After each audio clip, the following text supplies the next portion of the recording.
era I salute you. Kale njagala mutagingira abantu wano wammanga nga sinatandika nagenda ku kalowoozo na kigula lugye. Njagala mutagingira DPC w'Ekatwe abere ku video eno. Njagala mutagingira DPC w'Ekatwe abere ku video eno bamuyita Kamugira. Mukulu Kamugira DPC w'Ekatwe manyi ku video eno tosukka obeerako bulungi. Gwomu ku ba DPC bali mu Kampala bangoberera ku information jempe kwata mu kintu kyotwala. So DPC w'Ekatwe nkwagala ku mukulu Kamugira nabi njagala okubuuza n'okutegeeza se kutegeere. Bwe mpa Kamugira njala mutagingira mukyala Sadolini mama Zebra mama birangirangi Sadolini njala abere ku video eno abere ko bulungi nnyo. Njala mutagingira yo seriti bahoro tabasira mutano mwaka na seriti atamuzeze nsanga bisibe na nyini toilet abere ku video eno saagala abere ko bulungi nnyo njala atule ko bulungi. Wepo ne mutabani we omukomonsi oba omunywi kafulu muhozira aga yenyine nabere ku video mwetagako jenete kemba bazisagala obule ku video eno nkwetaga bulungi nnyo nga nabagisi mufungize. Njala mutagingire omukulembeza wa February Kyagulanyi Ssentamu abere ku video eno. Njagala mutagingire abasomesa n'abaana bonna mu ggwanga lya Uganda njagala ku video eno. Butyo njagala kubanga mutagingire abantu bonna bali Bungereza mbeetaaga ku video eno mwenna bali Bungereza. Abali Bungereza oba kibuga kinkwetaaga ku video eno nina security ati zengendo bawa. Neetaaga abasirikale abasuubira okuba nti mwagalako wandiisa majje. Namwe mbeetaaga neetagako n'abo baali bagawummula naye nga mwafunye message nti babeetaaga. Namwe mbeetaaga ku video eno. Mbeetaaga ku video eno mwenna bagamba nti mwawummula majje babayise muddeyo mbeetaaga ku video mbeereko bulungi nnyo. Kati bwe nvaawo nno ani omulala gwe neetaaga abala tunalabye eyo mpola mpola nga tutandisa. Kale ndowooza atandise ntya ngenda tandika n'ekiggula luggi kya leero. Naye ekiggula luggi kino njala kitandika nga buli omu kwali. Manyize byange mbyogera kati ng'omusezi agula essiyani twogera kulira ku bantu bo ne mulowooza nti nsaaga naye ng'ate mba sisaaga. Butyo njala tandika n'ekiggula luggi leero sigenda bbawa kalowoozo ngenda bbawa kiggula luggi. Naye mu kiggula luggi kya leero mulowooza lwaki nseka. Bulijjo mbeera kuno nga njogera ebigambo bino simanyi ebigambo bye njogedde mu nsi nabyo ebigambo bikase bimanyi. Ne mbagamba information eri n'ensirika ne neebaka nga bannayuganda bo olemwa. Naye ntera nnyo bagirira wano engero nga nzitadde mu kiggula luggi oba mu kalowoozo oba eri gye mba nga mpa information. Ne mbagamba nti ekiri atabaala ekyo ekiri n'asigadde waka kitandise obbalya. And I'm very grateful for that. Ekiri atabaala kiri n'asigadde waka ndi musanyufu nnyo nti ekiri atabaala kitandise obbalya. Butyo njala tandika bulungi nnyo. Omanyi bannayuganda mu kwebuzaabuza nga bafuka baana abateri abakwatira nsawo. Naye kimala tutuuka mu nnyumba ye n'alyoka ategeera. Kale nno ntuuse bulungi nnyo obanga byobumale mbategeeza information gye nina nnungi nnyo ate njala buli omu agitegeere bulungi nnyo. Ekisookera ddala muli abantu kuno bala muwezeeku ne musheyalinga abantu bafune video. Musheyalinga jjukira nti notification tezikyajja abantu bakyafuna notification. Njala abantu bafune notification video bagifune bulungi nnyo buli mwagenda ogitegeera nga buli kintu kyawedde dda bulungi nnyo. Kati ntandikidde wayye njala mutaagingira abavubuka bonna mu Buganda n'abasajja abakyasumula zipo nga temugenda kwetaawuluza. Njala mbere ku video eno mwenna abasajja bw'onooba tobaddeko kuno bakusaliremu akantu kano bakakusindikire mu inbox yo ku WhatsApp. Mwenna abasajja kuba nange ndi musajja munnammwe sisobola kubaleka muffe nga ndaba. Kati njala mutegereka video kano bulungi nnyo katandika bwe kati. Kantandike n'ekiggula luggi kya leero. Kale nga bulijjo bwe guli omuze gwange ogw'okusooka obbalamusaako ne mbasomera ekiggula luggi ne ndyoka mbawa information. Njala tandika n'ekiggula luggi kya leero nga nninga abajjukiza nti ekiri atabaala kyekiri anasigadde waka. Mbatumiddeko mwenna bannayuganda bwe mugyali gyalabira ebijja bitambula ng'entulege kansule nti muli bulungi. Nzize mbanga information nga mweswebwa naggamba naye ntandise okulaba kye nabagamba. N'omukulembeze wange omulonde February Kyagulanyi yabagamba nti mujja kiwulira mutakisikia mambo bado gakyali mabaga. More is coming. Onnange ekiri atapala bwe kiri nasigadde waka omuntu lwategeera nti buli muntu alina okusitukiramu. Eggwanga lyaffe lyatabanguka era lifanga muwemba gufiiridde mu faamu kubanga teguliiko muntu yenna agenda gukungulayo. Bwe butyo Uganda bwetyo bweyimiridde. Nzija ne information buli lunaku ne mulowooza nti nsaaga. Naye omuntu lwekimutuuseeko lwamanya nti ekintu kituufu. Tugamba nti seruka bamayute bakwata ku libye yasinga okuwoloma n'atamanya nti bulijjo abadde anyiga amayute ga banne ng'aloza bba tebanyemerwa tebalumirwa. Kati mulabeka video akagenze ku mitimbagano Entebbe airport biki well and good. Maze emyaka 3 nga njogera ku airport eyo. Si wanoka ku migration department ku revenue department ne ku cargo handling section emigugu egive bulana buli jabu kimu kyogedde obubbi obuli Entebbe na buli aliwe ina mubbi ekyo nekireka. Naye nabagamba nti ekintu bwe kikwata ku muntu nga kikutte ku muntu we lwajja okutegeera nti kikujje kiri abasinga obungi beebuzaabuza naye kati kikwata ku muntu we lwamanya nti bulijjo kiboogera gye kiri. Awo sigenda kulwonja nabagamba nti buli information gy'enfulumya wano buli gwe kyali kituuseeko ojja kunja gwe kitannatuukako kijja ewo munju kijja kutuukako olyoka osansabaga nekyosansabaga tekikyadda. Tubagamba nti eggwanga lyetaaga reformatory setting naye nga okusettinga eggwanga tekyetaaga kulwana nnyo gemere.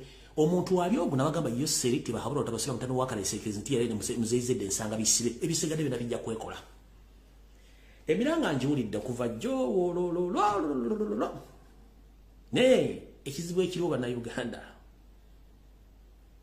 temumanya ani nannyini buzibu buno.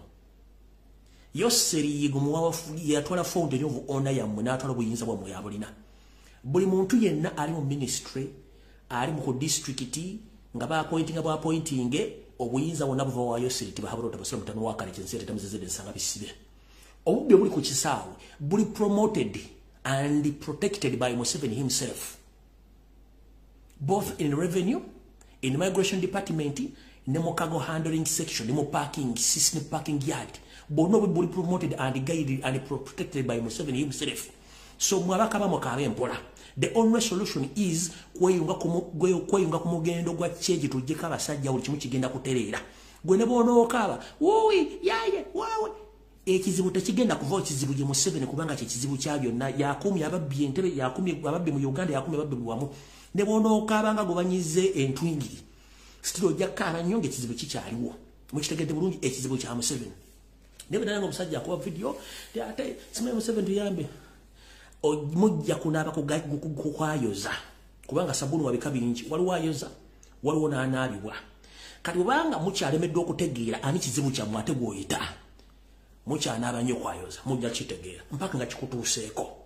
Tubagambya n'ebigambo bingi nnyo nti ekizibu kya Uganda ye Museveni tulwane tumuggyeko abalamusudde gwa naggamba ekyenkwatako abalimba bakola propaganda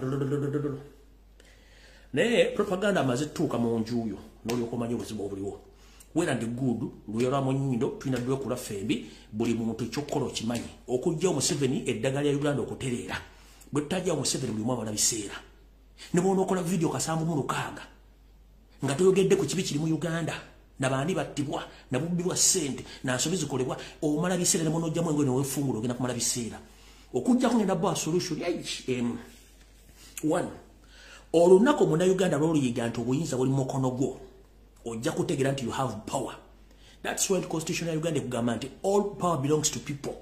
Yes, omwaki twajja ne slogan egamba people power our power. Option emu gye musigaziza gye tuyita demonstration omuntu okukolako effujjo you demonstrate your rights. Ku kisaawe Entebbe you have all rights to demonstrate against someone akulemesa okufuluma eggwanga. Njala kuwa example. Tewali mu nsi yonna gy'olabye nga mu Nigeria omulemesa okuyingira okujja nga talina visa ambagala nakuyita kusanga tebalina visa ne kati gwe olina visa oyina hotel booking oyina showmoney oyina buli kimu ne bagana okuyitawo n'okwata ensawo yo n'ovunyula akabina kono ate babanga n'okawa obuzigo bwaggoonya. You need to demonstrate bakiyita kwekalakaasa to practice your right. Buli kimu kirina akugaana si yakuwa visa si yakugulidde ticket si nannyini nnyonye era si yakubookinga edde hotel. You have all rights okukola jjanjali ku kisaawe First and foremost, with a smartphone, you have to use your smartphone to record each and everything as evidence in courts of law. Bwa kulemeseza okuyitawo kyonna kyeyayogera ne kyeyakusabye n'ekintu kyeyakoze okirecording ku simu okipresenting mu court ng'obujulizi. You have all rights ogenda okuwabira omuntu yenna ku poliisi oba mu court omusango n'ogumuggulako kubanga talina buyinza mu kugana kuyitawo. Naye bwe mutatandika ku demonstrating rights zammwe ne bakugana anti baagala emitwalo 15 baagala 3 yaki. That is what we call corruption. So to fight corruption, tulina ku exposing abantu bannakwogera, but when you keep quiet, kitegeeza tulina kyogenda kukola. Tulina okujja ku maseveni by all means, tulina demonstrating okulaga obutali bumativu mu buli kintu, yesu abakibaga nti buli muntu yenna kati atuusibwako effujjo. Mu office yonna, record and demonstrate kola jjanjali. Omunayigiriya tumulira kezo mberengezo za kisiru nzino kukwata ettayi nakkuba emmumu yawo nemugera muvo munana omusango omulala kubanga demonstrating rights ze. Naye gwe bagaana munabanganya okuyita wate naakola ki? Munnange njagala bagamba you have all rights to demonstrate. Muleke kuddawo okwekaaya buziga bwa ggoonya nga bakimanya ekituufu. Muba recording omuntu oyo akuganye nga buli kimu okirina okitwale ogenda ku poliisi ogula omusango bamuyite mu kkooti aguwoza bagutebye. Naye nga ekizibu kya Uganda emusebe mukitegedde buli kubanga Uganda buli omubbi. Awo sigenda kulwawo. Okujjako bagamba nti nze buli kyembagamba kijja kutuukirira. N'oyo avuddeyo n'akaaba naye si yasoose. Njera bagamba. Olwaleero wazzeewo information ya National Social Security Fund tukyali mu kigula lugi. Sente ezaabula n'ezitaliyo. All along nzize mbagamba nti National Social Security Fund temuli wadde 10. Ekyo kizimbe ne ku akaunti zo kikinaako wadde 10. Sente abaazirya famire ya Museveni naye ne bazirya ne bazitwala. Nembagamba airport issue ne mudda. Nembagamba okutakisinga abantu emisolo emingi ne mudda. Nembagamba poor road network mu Uganda mu Kampala ne mudda ne musirika. Nembagamba amadagala mu malwaliro terina buli kimu abantu bafa ne musirika. Kati mutandise okiraba nti ebintu bino gyebiri ate biri practical bikyabatuukako. Kati mwabakabe ekisaawe gakyali babaga. Aba NSSF nabagamba dda teri ssente. Ono mukyala yali mu Minister of Finance era nga yavunaanyizibwa ku kitavu ky'eggwanga erya Uganda. Omukyala omuyita Zoe Bakoko bakulu. Let me hope video njitaddemu wano.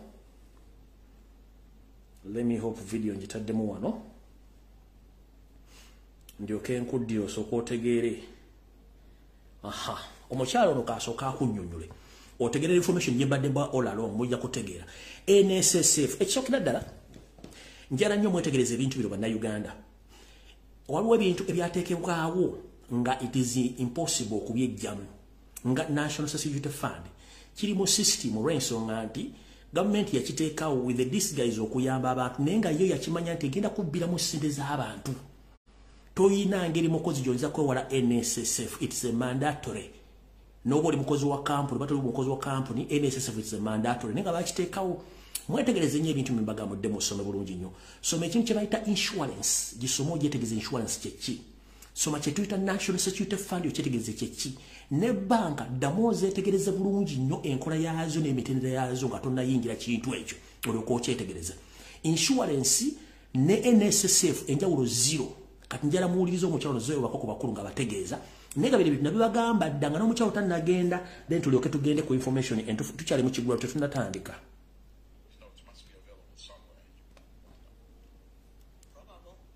Interesting. Any other members of the first family?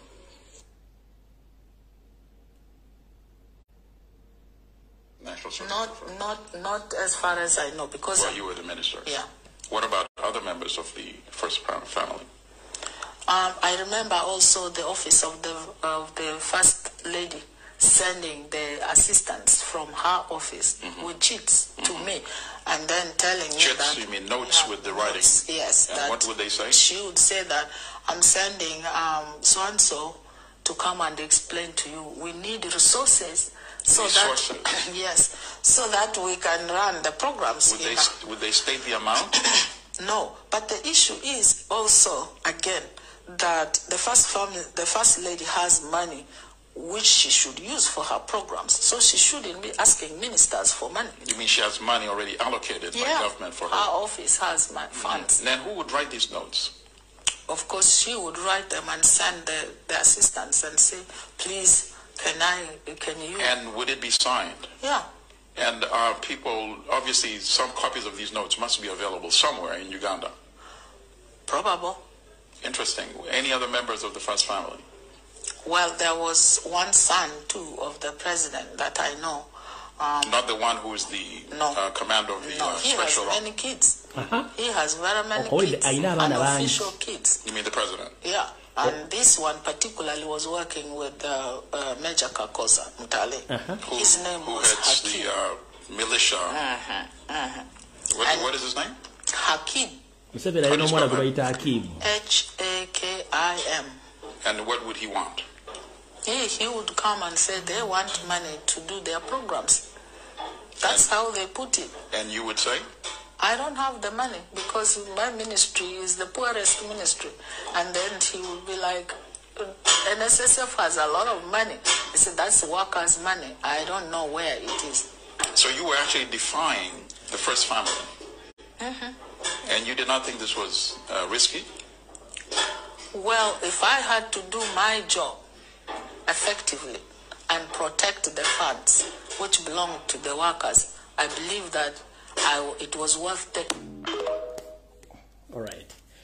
Oyo mukyala ali Minister of Finance nga yavunanyizibwa ku NSSF mukyala Zoe Bakoko bakulu yadduka n'agenda mu America gye yasaba okuddamu kati tasobola kudda mu Uganda. Yasaba asylum Zoe Bakoko bakulu ali Minister of Finance nga yavunanyizibwa ku NSSF. Sente zonna first family oba refugee camp yazitwala teziriyo. Mwenna ba saving asimwe emyaka nkaaga nsanvu teri sede bazitwala mude Museveni na mwana bamuyita Hakim yajjanga ne cheats ne bamuwasire n'agenda. N'abala bano Natasha ba Diana ba Patience balwabo ogo bani bajja batwala sente bazijja mu NS mazitwala teri sente. Omukazi bagenda Museveni alina abaana enkumuli yitu mumanyika bana mumanyika Muhozi Patience Diana simanyi nani ayina ono Zoe Bakoko yali minister again Museveni ayina abaana abayitirivu nnyo abajja okukima sente. Obadde mayita na omwana gwe bayita Hakim yakolanga ne Kakoza Mutale Hakim mulina Museveni ayina abaana basuka mu 10 nga ne mu parliament omwana mu abaana basuka 20 nga member parliament ngo banoonyerezaako bulungi mwebali ndabalaga ko n'omuwala omusomo tegere nti NSF temuli sente wano embagambira nti ekiri atabala kyekiri nasigadde waka bwe munaamanya nti eggwanga baalitunda na buli kimu bakibbada tekiriiwo mujja kusituka kati mwabaka abasime biki tuliya mambo bado gakyali mabaga bulijjo tukibagamba wano nga mulowooza tusaaga nvuddewo ekigwaro ginkigaddewo ngenda tandika information nga bulijjo naye ngenda tandika ne security alert mumpulirize bulungi nnyo ntandika ne security alert tulyoke tugende mu maaso.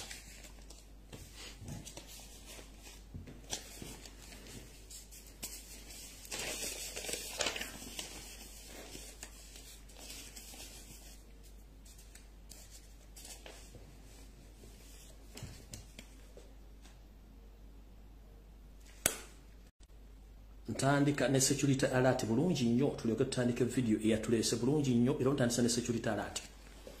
Njalo tegeeza mwenna bana Uganda bali mu Kampala nti akedize mulabezo ezisinga obungi ku rooftop yazo waliyo abajasi ba SFC ba snipers abasulayo nga kati mumalirire banga ddene bakolayo enkambi ezo kuba nti zimonitalinga ekiro n'emisana okunoonya baani abayinza okuyingira ekibuga okwekalakasa obatuusaako obuvune. Era njala tegeeza mwenna the general public that on top of all shopping malls in Kampala, all those rooftops are occupied by SFC snipers who are ready to shoot and kill whoever enters the city with the aim of demonstrating. These people are monitored, these people, they have their monitors on the ground who monitor and give information to those snipers on daily basis. And be very careful, all people in Kampala. There are some spies on streets who come afraid that they are mad or mad people, but these people, they are normal and they are on duty, working, informing all the ISO and the SMY and SFC informants across the city to inform those people that we have a danger in Kampala. So all shopping malls in Kampala are occupied by SFC snipers on the rooftops. Nchidam. Akedi zonna mu Kampala waggulu waazo bateekayo enkambi tosobola zimanya naye obuyumba obusembayo gorosulamu abasirikale ba SFC abalina sniper rifles aba ready to shoot and kill whoever demonstrate in Kampala. Ekyo mukitegeere Kampala erimu amagye nkambi nabula kwate munagitegeera. Kati abamu ku informants abera ku street ne ba informing abantu bano jera soka bagamba. Mu Kampala wakati ku nguudo ezingira n'okufuluma mu Kampala wakati kuliko abasajja abeefula nti balalu ne ba informants abalina ne recordings ezirikodinga audio ne voice ezirikodinga audio ne video nga baziweereza ku sema ine iso kutegeeza abantu abo babere careful okubeera nga bategeeza security nti waliwo abantu bwe so bomba nga mwakeeds mu nguudo ku boda stages mwegendeze nnyo abantu ekika kino so se boss security ala then ndio kengende ku information endala. Such people, they have been deployed across Kampala. Mutunuli wafanana. Mutunuli omusajja wafanana. Dala gwagenda kwagazaaki. Such man, babera omwakedi nga bayimiridde ku stage za boda. Wuuyo mutunuli nga wafanana. Ali wired bulungi nnyo ndooza ne munsalo mulaba alina pistol yiyo. Pistol mugira yiyo. Ali armed bulungi nnyo. Waya di bulungi nnyo ne waya yo mugira betambula bano ba informants abali across Kampala buli street yonna mubale bulungi nnyo oyo mukobbo kati ojja kutambula osinkane omusajja ngono omuyito omulalu ono informant wa semwa ne iso ono akolera wakati wa Kisekka mukwana kederanye Kisekka n'okwambuka ku muzikiti gwa Rashid Kamis Road awera ngo yambuka ku Kampala oyo waakolera naye ali waya tap bulungi nnyo alina recorders goloza mulalu kumbe ali ku musala era nga ali mu kukola ki ayambale ne element goloza mulalu kumbe musajja ali ku dute nkyalo wa information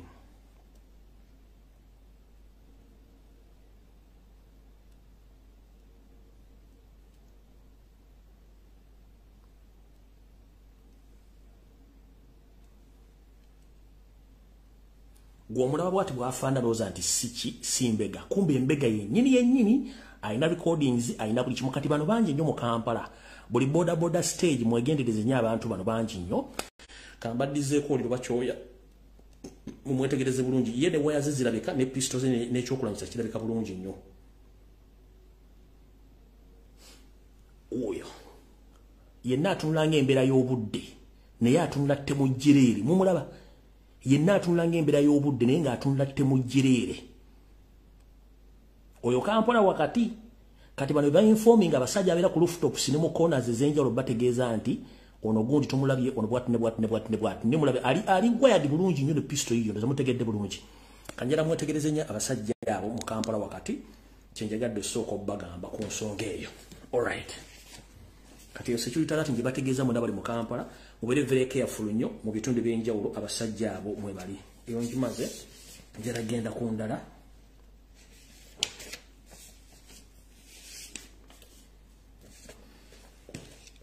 kati mwe ba Army Generals abali mu Kampala mu Uganda ng'okimanyi bulungi nnyo toyagala muhoozi nga mutuleeje munywera bia n'obwenge bwa mu bakuba ne mutandika okusumatuka ebigambo Muhoozi ne Museveni ne family bayina list y'abajjeno bonna abatayagala Muhoozi afuke president.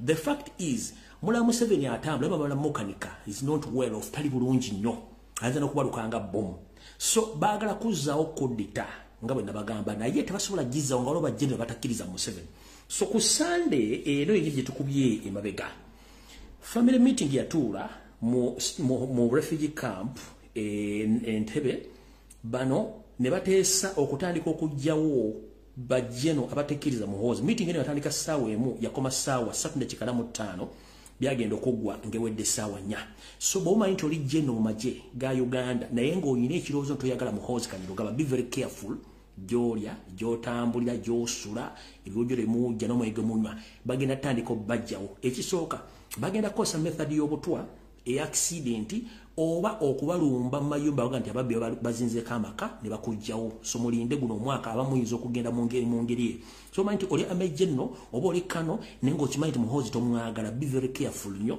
ono meeting yatudde era ne basa resolution ti munaba amejjenno n'abantu abaddako mu madala nga temwagala Muhoozi be very careful meeting yali ku Sunday bagenda banyiga omu ku omu era muli nga banansi okufa temubuuza lwaki bakoze eki bafudde neyo nzimaze njala genda ku security alert eyokubiri.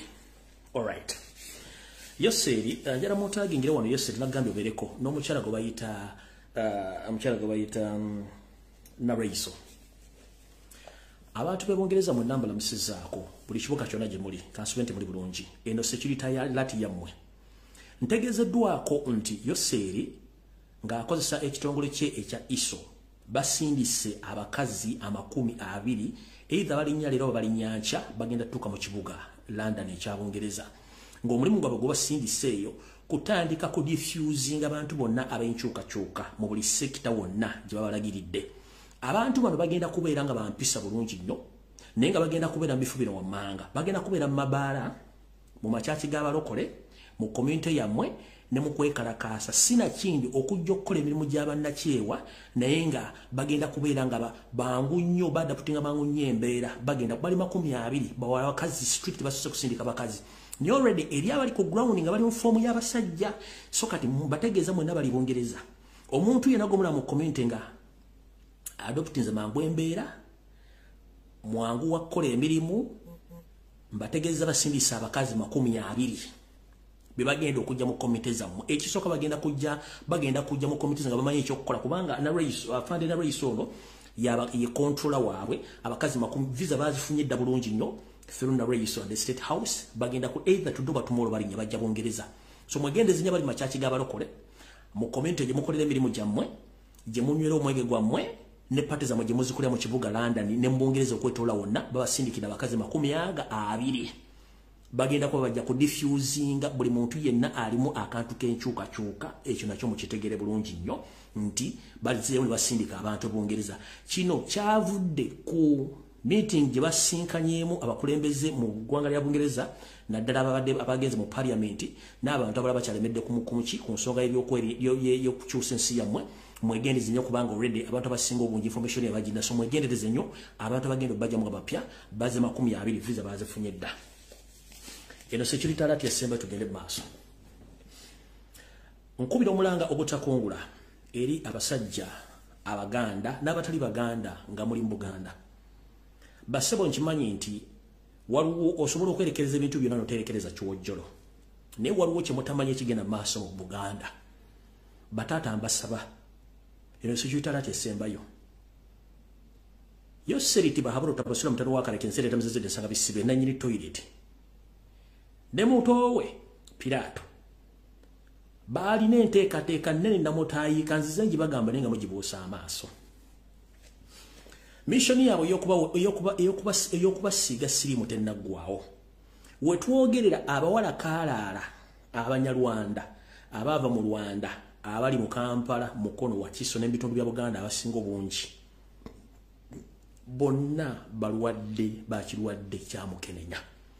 Abali ku pelolo ey'amawanga 2 erya Rwanda n'erya Uganda abawala bano bakolera ku kabozi ku bbi azini okwetunda abawala babeera mu mabaala babeera mu makyaki babeera mu community ate bangu bakwataganya olw'ensonga tebagaana era bo tasobola nakubooza gali mpitawa ng'amaze okufuna. Mission yaabwe yakusiiga buli kintu kyonna ekiyitibwa omusajja mu Buganda oba oli Muganda oba tuli Muganda as long as nti osanga mu region ya Buganda mbeegayiridde bataata bakojja ne baganda bange abakazi bano balungi nange ne bwe nandibadde sibasukka naye olwokuba nti bagamba nti ensanafu etambula egaludde mission nnene nnyo abaana bano bali protected era asobola okukuba essimu singa bawa ekikyamu kyonna ne bamutaasa nenga abaana bonna balwadde bayitirivu bali mu bibinja. Eno tiimu eri tactical nnyo ey'abakazi abanyarwanda bali mu kusiiga abaana babandi siriimu tabuuza gali mpitawa ate nga abasajja be Kampala bamanyi buli omu alaba ku mukazi omulungi ng'alina emabega eno nga wakola batowatiribira musajja agenda bugenzi kati ngenda basaba nange.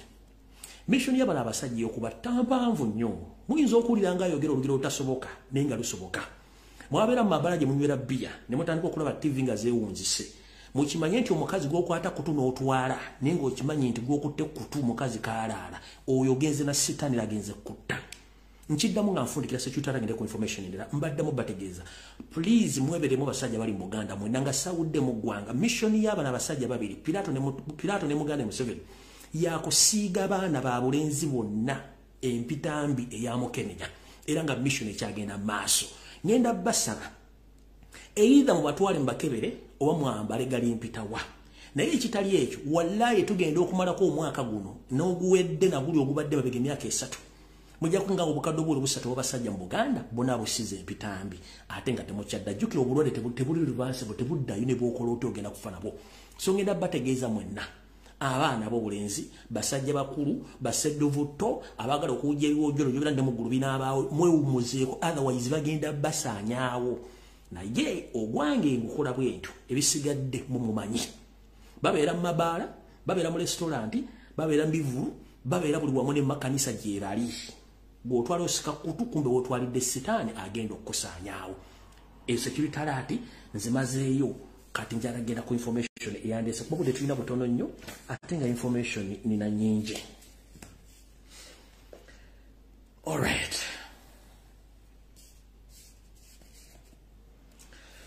kati video entufu etandise najjawo ne bagamba emyaka 2 emabega ne babulira enteekateeka ya Yoseri ey'okugoba basajja abankusere mu kibuga nga balina system bagiyita smart city ne bagamba enteekateeka eno yakujja basajja n'abakazi abankusere abadde banoonya ekyo kigule magala eddiba mu Kampala mpolampola nga muloza nsaaga ompuliriza bulungi nnyo. Smart city yatandise naye wote natuuka bagenda tandika okuyoola buli muntu yenna ayina ka kiosk oba ka container otunda manda oyina mudala gwa nyaanya oyina buli kimu bagenda bakwata abajje mu Kampala mwenna momo n'amaye gye mulaga ekiwuji obutale bwonna obuli mu Central District ya Kampala obusingo bungi bagenda bujjawo okuli akekibuye akowino n'akennakasiro mwenna bagenda basendawo yensonga lwaki Yoseri akatale kowino indirectly ayagala kazimbamu akedi mwekyofala baziza ku ttaka lino eri okusomero gye nasomera ku Nnabagereka kubanga ekigendera kyakusaanyaawo butale buno kujja bantu bankusere mu Kampala aba boda already babawoninze dda ne bagenda bafulumya mu ngeri gye mutagenda kutegeera aba taxi bagenda bafulumya mu ngeri gye mutategenda kutegeera bayingizewo basi zaabwe zibagula edda ku nsimbi z'omuwoomusolo mwe abatunda emmere mu Kampala simeto ninyira mukange bikibi bagenda bakwatanga mbuzi bagiteeku mugoba bafulumye smart city ejja already yatandise dda bitundu by'ekira ejja eyingira Kampala mugenda kuwulira ebiwoobe n'enduulu mu Kampala naye nga tewali agenda batasa kuba twabagamba dda tukwatuwamu tujjako abasajja buli muntu yagaana ebintu bino byonna jalabaga tewali atabimanyi mu Kampala nga bakulembeze bakimanyi ne basirise busirisi kuba bakimanyi nti buli muntu ayogera ku kintu ekyo bajja kuba bakuyita mulabe waabwe bakyamane bagombola babimanyi bakyamane ba district babimanyi ba MP babimanyi ne government ebimanyi ne parliament ebimanyi bulungi nnyo kigenda maaso so smart city Kampala tina kyegenda kuleka kigenda kujja buli mugenda kitegeera agono njagala bategeeza mwenna nabagamba nti buli muntu gye bujjako tandika okulowooza okudda mu kyalo naye mwagaana okutegeera mugenda kudde by force naye ogenza otya kyekikulu kya byonna awo nvuddewo ngenze ku information dda tubuzaayo weeks 2 wazindabye zokka tuyingire olwokaano lw'okusasula school fees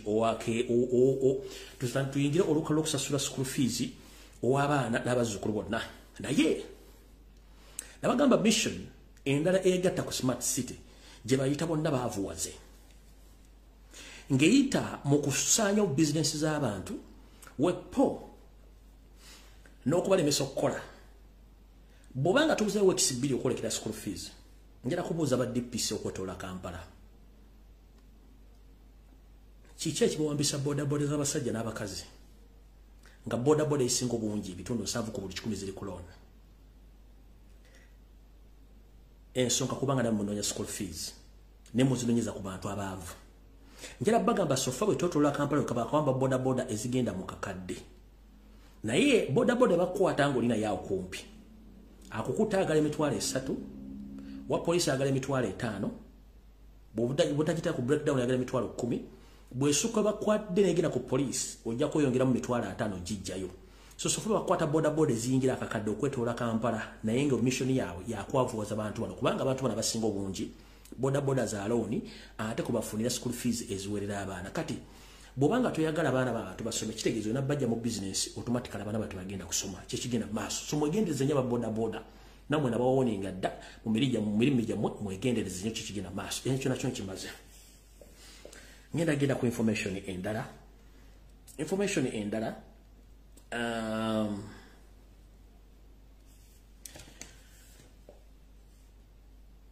bomanyi nga owasavinga ko mu jiri ya Uganda ya UPDF no umula oli desert abasingo bunyi mwafunye message bagamba nti modemu babayita modemu join gamaje it's a trap don't go there mkidam bomanyi wasavinga ko maje no ga umula ne bakusindikira message kwa byatambudde ku social media please don't go there it's a trap bagala kukendeza ko namba y'abantu bamanyi muntu bagenda batta nekirala bafulumiza nti bagala kuwandiika abasirikale emitwalo 210 abapya bagenda kujoininga UPDF that is also a trap mu mbeera ye tulimu eya economic crisis mu Uganda abaganda tugamba nti eziriisa abaana zikubuza atenga ogula bubizi bwabanga yo serikali sasula basomesa sasula ba doctor kiki kimuwandikisa amaje atenga n'amaje agalimu genyini teganafuna sereza abo kumbalo mwaka mulamba kati gwe musajja mukulu aliyebwa oba oli stressing atoyina mulimu don't dare to join the army but he said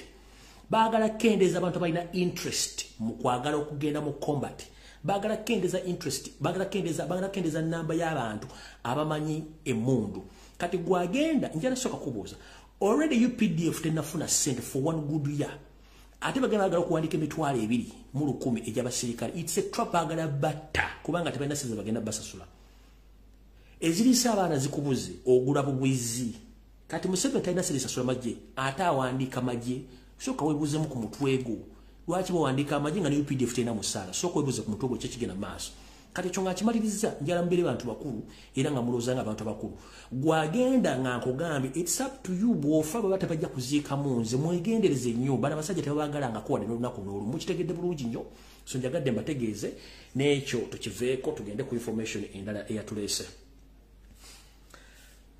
najja ne bagamba nti amasomero agasinga obungi gannansanga gonna abakulembeze bagali mu si batuufu era amasomero gano gasomesa okulya oba okuvuga empanka Story yesomero lya Buddo yatambudde nnyo nenjimma amatu kubanga nzo gwange nali nagwogera dda wadde sayogera ku Buddo nayogera ku masomero general gonna gasiko obungi nga kimanyi nti buli kintu kijja kuvaayo nga bwe nayogera ku Seta High omukulu yagana correspondinga oyo minister wa higher education Jesse Muyingo ku musajja ku basawe asiga abana sirimu n'agana correspondinga naye ensonga njagiremera ko mpaka ngo omusajja avudda sina kiri nga abazadde bamaze omusiba mukuru Jesse Muyingo ne basa wa Seta High Schools please gobo musajja ngo budde bucha otherwise kinagenda mu chaos gwono omanya message eyavudde ku King's College Buddo e confirminga bulungi nnyo nti ebikola bino bibadde bigenda bulungi nnyo okukolebwa nga basiyaga abaana sono yekka amasomero mangi gasiyaza abaana muyina kye mutamanyi guno omuze gw'okusiyaga si muzebuze abazungu directly bakyusa nature ya Katonda giyateekawo bagifuula yabikokujju kati mu abazadde basinga obungi be very careful gye mutwala abaana ene baluwa y'abasajja ba King's College nga beetonda weetonda ku kintu kyotamanyi nze nakiwudde kisitule nagirabye ate nga si resource beetonze ye baluwa naye nga weetonda ku kikyotamanyi amasomero mangi nnyo gakyusiza system y'okukola ebintu bino by'okukyusa ensi ku butonde bwa Katonda buzza ku bintu bitategerekeka eyo sigenda gendayo nnyo naye abazadde mwetegerera abaana bammwe abasinga obungi babakola ebintu bino both ab'obuwala n'ab'obulenzi ekintu kino kinene nnyo kitambula yensonga lwaki mukirabadde ku TV ze Uganda bakiwadde airplay if something is illegal in Uganda why is it that as we speak right now it is going viral and so many people are proud of it and they're being promoted via stream medias in Uganda? Ask yourself why couples are coming out deliberately speaking to the public as if they are promoting a commodity.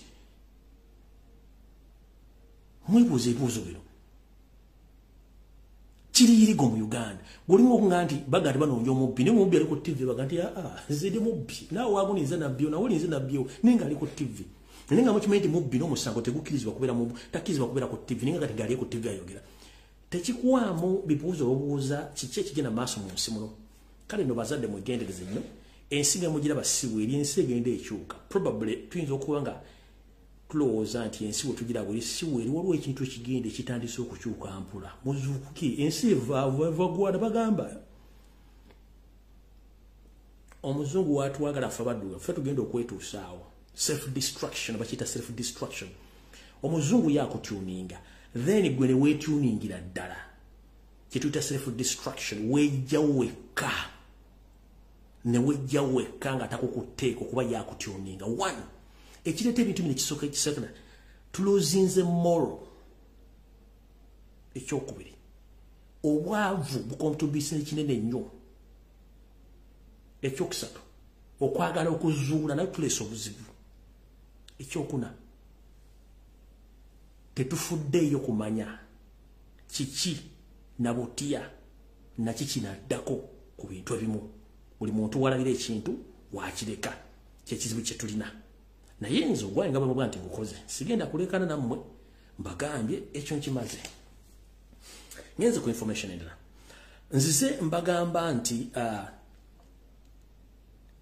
ku ttaka ly'Emakindi njala bawa update then byokengere ku information ntera amasimu kwa tusogeze dakika ntono nnyo nabagamba nti famire y'omugenzi Sheikh Bokenya Muhammad Emakindi ku ttaka lye baagala okumuggyako ne mukyala we Nakajube Mariam information gyenfuna endaga nti olukwe lunene nnyo olw'okuba nti gaayo ono yasaanyizibwawo ate kati famire ye omusajja ono yennyini omusajja ono ayagala tinemutta ng'akozesa abanene mu gavumenti mbajjukiza nti ono Sheikh yafa eyagula awo ettaka bambi Emakindi nga kalenda yono Sheikh Bokenya kati ono ye musajja ayagala okutwala ettaka eyo naye ng'akozesa abanene ng'akozesa akakyala kano kenabalaze ka Nakaayi kaako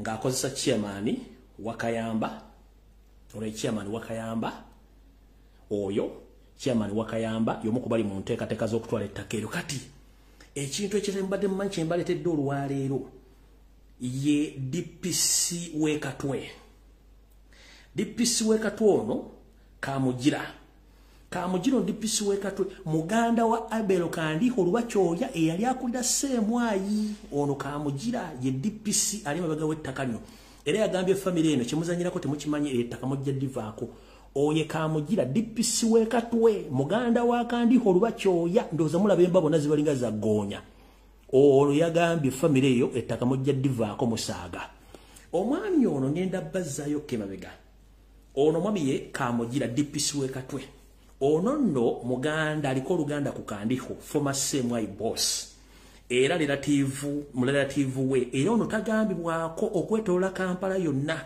ne baboosi begamba nga KPM komanda wa Kampala tamuwa biragiro kuba tatwala biragiro bwe kubanga oli muganda we gyali amwa instructions ngo bayita Kandiho kati oye DPC w'Ekatwe yali naye nkulayirira gwe mukulu Kamugira singa family ya Sheikh Bokenya Emakindi opposite kalenda efuna obuzibu nombamu omuntu afa nina history wano nga mwali mu lukwe olwali lwagala okutta omugenzi waswa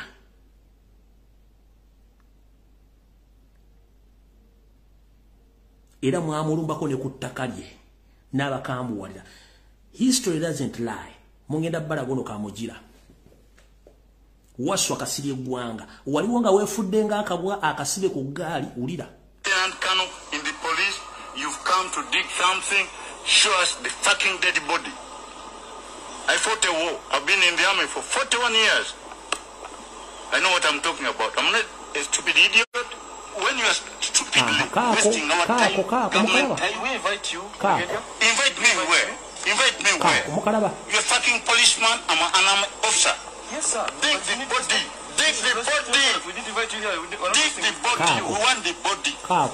Oye Kamugira mulabe bulungi nnyo kati olaba baali bazoganya mugenzi waswa Kasirye Gwanga eyali ku ddala lya jeno kati musaasire family ya Sheikh history taliyemba mukulu Kamugira DPC wekatwe family ya Sheikh Bukenya etuukibweko obuzibu kubanga wajewerere wakati takabajja ditwa labaga kubanga oli ono musajja yakuwadde sente naye history taliyemba wali wetadde wesiba mu Kasirye Gwanga nga wafudde nga atali uka video kakantuka na history tumulina mwetubaga bamuzanyira ku musajja n'omukazi gwe bayita munna Uganda n'Abaganda naye omuganda lwazi tajja kuva omuganda bire ne muddungu abeerayo waliyo kyebuzaako ne muddungu omunsiza mu Arab countries wabeerayo ebire mu bbanga muddungu naye enkuba tatonya kati ye muganda buli wamu abeerawo whatever you are doing right now you are torturing Baganda and Ugandans at large but time is going to come when you need to answer some questions. DPC Katwe, Mr. Kamugira, be very careful and go slow. The world is watching you. I'm here to expose you. For me, I don't fear anyone. You've tried your level best to chase all the indigenous Baganda and the other Ugandans from Katwe police station because you don't get orders from anyone. Even the KPM Kampala, he fears you because you are the brother to Kandiho.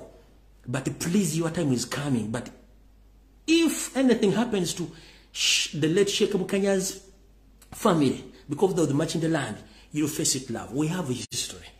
Who know one kanzira mu Kabalage? Nkabalage mu kifana ne video njibajeyo.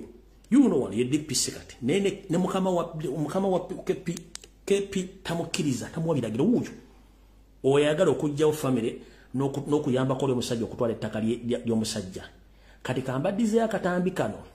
Ngera bali mu nkanezo kwagala okusiba Kasirye Gwanga listed mabegako. And Kano in the police, you've come to dig something, show us the fucking dead body. I fought a war. I've been in the army for 41 years. I know what I'm talking about. I'm not a stupid idiot. When you are stupid, wasting our time, government time. We invite you, Brigadier. Invite me where? Invite me where? You're fucking policeman and I'm an officer. Yes, sir. Dig the body. Dig the body. We didn't invite you here. Dig the body. We want the body.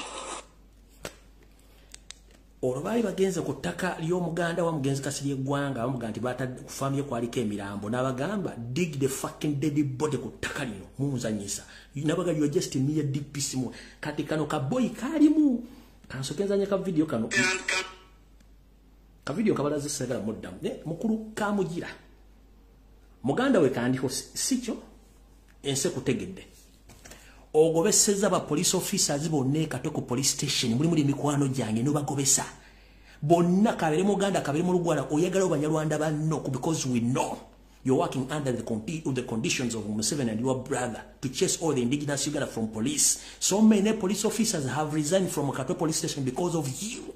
Stop your ignorance. This is Uganda. We belong in that country, all of us. Stop fooling and torturing your fellow comrades in the forces.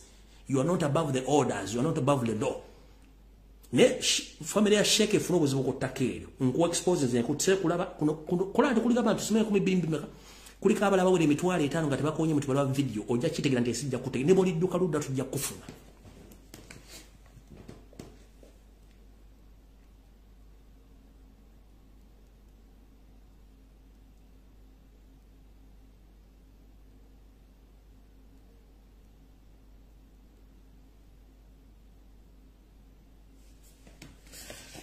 Alright, njala kuita mwangu tumalize information tugende.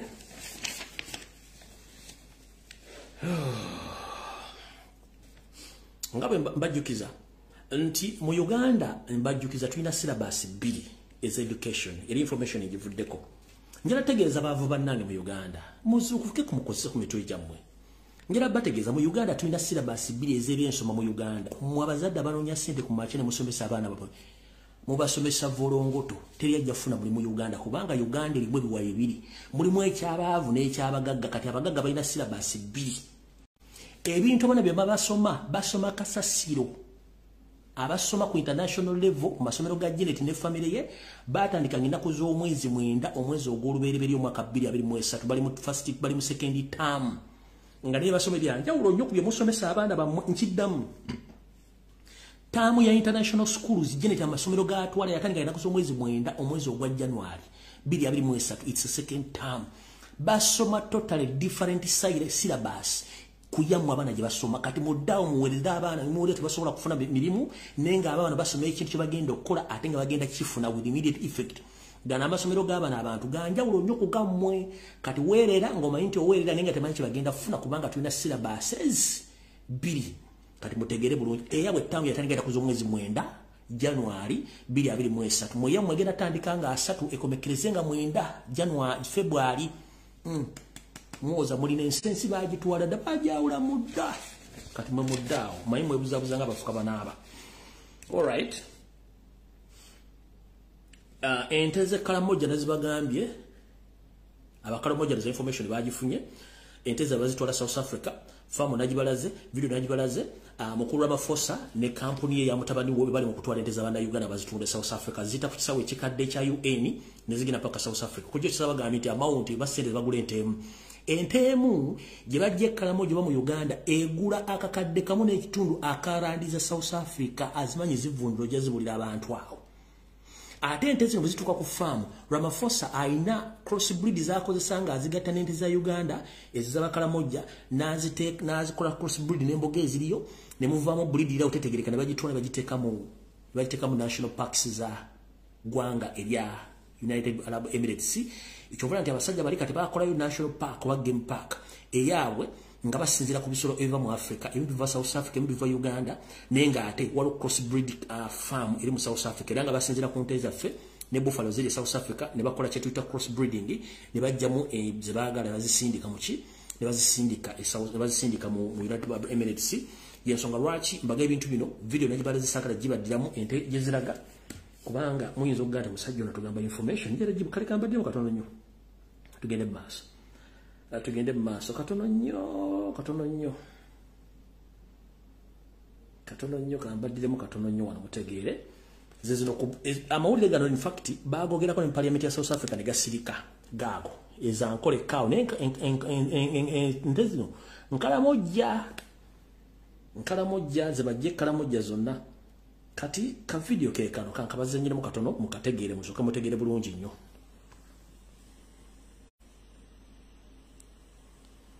farm naye eri mu national park era waliyo ne Army barracks enyonyi kwezigwa ezireta ente zive Uganda mugenda kula bulungi nnyo drone yange eyimirira nebalaga n'ente bulungi nnyo mutegeera kala yazo ne mulyoka mutegeera bice bigenda mu maaso mu Uganda zoominga tugende mu maaso na zoominga n'abalaga ente zonna ezive Kalamoja nga bazireta South Africa under the disguise nga bazireta kiro nga teri amanyi muzo mutegedde bulungi nnyo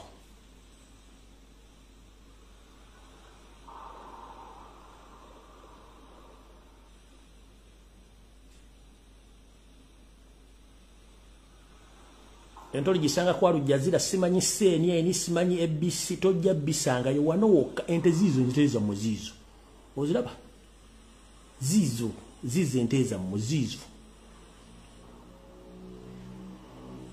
zizo muzira bulungi nnyo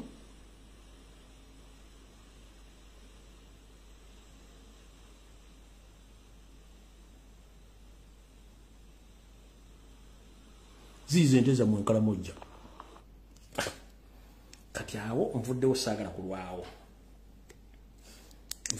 kulwawo kyekira kyesikoye kumanjala kutama simu buli muntu ayogere tugende mu maaso bakuba nti ate information bani na nyingi nakubasa simena kumanya zigenda kwera bi alright kati awo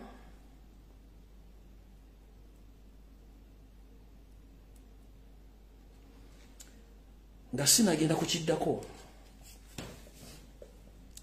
njala kujukiza bana Uganda ne bana byabufuzi gold wa Uganda yenna n'okumutunda bali ba blacklisting ku international market nga kiri ku record nti ku mateeka agabagibwa mu nsi yonna ensi yonna bangi erimu olutalo ebyobugagga bye tebikkirizibwa kutundibwa katale k'ensi yonna kati bakizuna nti gold yali ave Congo wali olutalo bamuleeta mu Uganda bamusaano sale bagatako ne bagala mutunda kati bangi ekintu ekyo bakiteekawo kati Uganda nenonyawe out ensonga lwaki yo seri yeyunira nnyo mu ggwanga liri gye yalaze jjo era nalabye bana ku TikTok nenda Uganda eyabaluga akyawanisa embugo nkiddamu Museveni tayagalako munnayuganda at any day at any pota kwagalangako nabale ku TikTok simanyi mwandisimyeko mukulembeza agenda bakulya ku bya visa mwaka mulya talina kyasobola kukola kubanga talina kyabaagalako. He came to do his businesses. Jukira Dubai is a Soviet country ekola amateeka gaayo agakwatagana ku migration. Bw'oba oli omubukyamu Dubai bajja kuzaayo kubanga Museveni si kye kyamulese. Era bagenda okuddiza omugenda kuddizibwa tana kyagenda kukyusa. Museveni yazze papasire kudiringa n'abamafia be mu Golodi na bintu birala. Era kyovula yatambulira abamafia bagenda okwasaganya business ze kubanga akimanyi Golodi yenna agira mu Uganda Airlines era tagwa ku kisitama gwa ku main airport. Enyonyi ezireta Golodi ezimu zaba abasajja ziva ntebe nezijja neziparking ekiro nezitikka Golodi. Ne Museveni lwagadde okutikka oba mutabani we n'atikka ne yeetambula n'ajja n'atwala Golodi n'amuleeta mpaka Dubai. Ne baddamu bamusaanuusa ne bamuddamu bamuzimba buto bamuteekako brand ye Dubai n'okwamutunda ku international market. Kyekyamulese si mmwe biyenje nodda. A big no, it can't happen. Tekisoboka.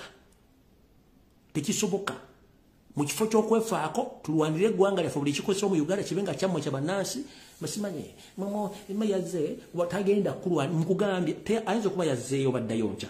The moment wafulumira the next 2 months bagenda batikkanga binyo bakwata babazze Kampala kubanga he talina interest mu mmwe tana kyabaagalako. Wala embassy muleme okusasula atadde kumwe abadde beewaana so mugende empola ekintu kiri eki kujoyininga struggle kulwana ebintu bino biveewo mukitegedde bulungi nnyo. Kati awo nno okesaazi wozesatu njala kukozesa essaawa emu yokka mbawe mukuba amasimu tuve wano kumetenera njagibaddiza kale ndoza njala kuta amasimu essimu mugimanyi bulungi nnyo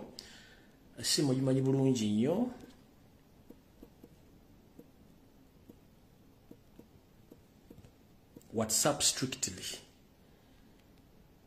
strictly mukuba amasimu program namwatulira oyatula ekigambo kyonna kyoyagala okwogera okyogere naye nabagayidinga luli ku video gye nasembayo please nabagayidinga bulungi kuba essimu oyatulira omuntu ekigambo kyonna kyoyagala omwatulira naye mu ntandikwa blogger yenna gwe tukola omulimu gwa blogging wa national unity platform tomentioninga tomwogerako mu veeko ba foot soldier abali ku ground please mubeesonyiwe temuboogerako naye abasigadde mulina eddembe oboogerako n'okubabuuza ebibuuzo n'abantu sekino mu wayakuba wayakola kyo bayakola kiwakyo wayini kiyakola come and expose him or her directly. Tulina consecutively essaawa emu yokka gye tulina mpaka tunadda ku Lwokutaano amasimu nga tadde.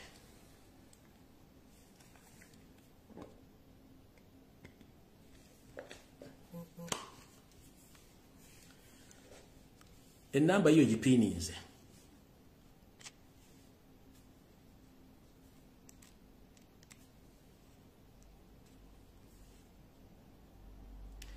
WhatsApp strictly tokuba ku direct tojja gifuna. Bana bagala direct tojja gifuna kubanga abagala nnyo ku tracking no ku destabilizing network kye bagala. Volume gwagaba volume au sikimanyi kyotegeeza volume yanko eri bulungi nnyo. Asose wuno. Hello.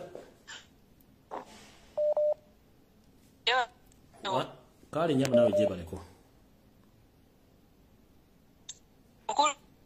Jeba na. Kale nyaba nawe jebaleko.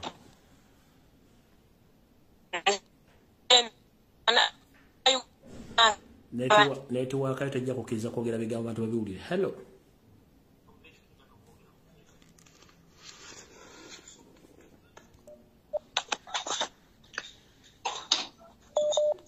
Hello.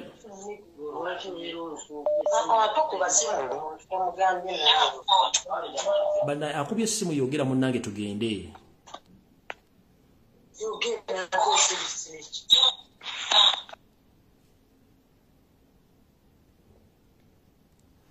Hello.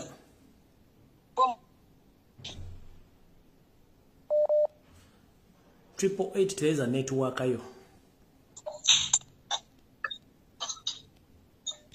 Hello mukulu Lumbuye. Kwanji? Webale tuwe. Kale nyabo nawe jebaleko. kale sebo enze ensonga yange njagala kwatulira oyo simanya yani oyo Amongo sijja muwa kitiibwa oyo Amongo twagala tumugamba ave ku member parliament baffe alekerawo okumanyira abantu baffe lwaki oyo mukazi yeeyita ki kati gwe mukyala gwe nze kwatulira lekerawo okumanyira papa ba mu parliament betwasindikayo okusookera ddala ogenze n'oyisaamu omubaka waffe Joel n'omuyisaamu amaaso naye mukazi gwe weeyita kiddala kambuuze kaakati nenzirako ku Ichuli gwe isima gwe kasajja gwe akaavu va ku bantu baffe tojja kumanyira Joel omusinga ki odda oli kalebensi wenna bw'oyogera olinga embwa enninyire nsonyiwa mukulu Lumbuye oba ngenze wala isima va ku bantu baffe lekera obwisaamu omukulembeze waffe amaaso tujja kuwalabula naffe tusobola okuwemula kale awo enkomye obusungu bunyuma awo enkomye ssebo abalala kandeke bateese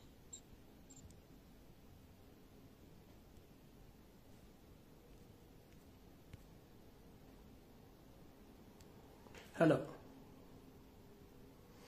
Making sure kuba ngolina network. Mbakwata nikiraga connect kiba kirigeza mba ngenda kujja abantu banja bagala okuba.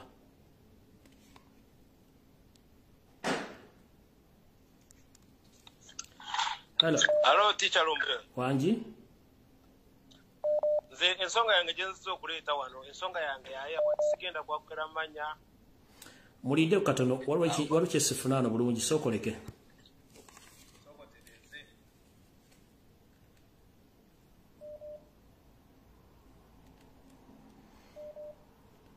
Mumpemu 1 minute waliwo kyesitegera volume yange wano ku simu kamala okugirisettinga then muddemu kube 1 minute just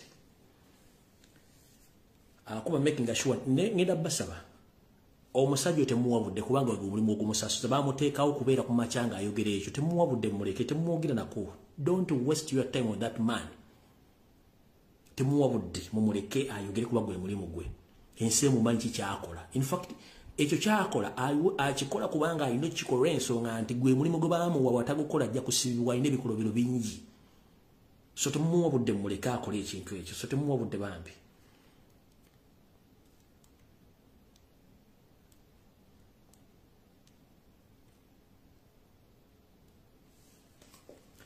all right we are good to go now mukubeka tunoza nkiterezeza akube simu eyokubiri kwenkolera please. Hello teacher jebaleko sebo kale sebo nawe jebaleko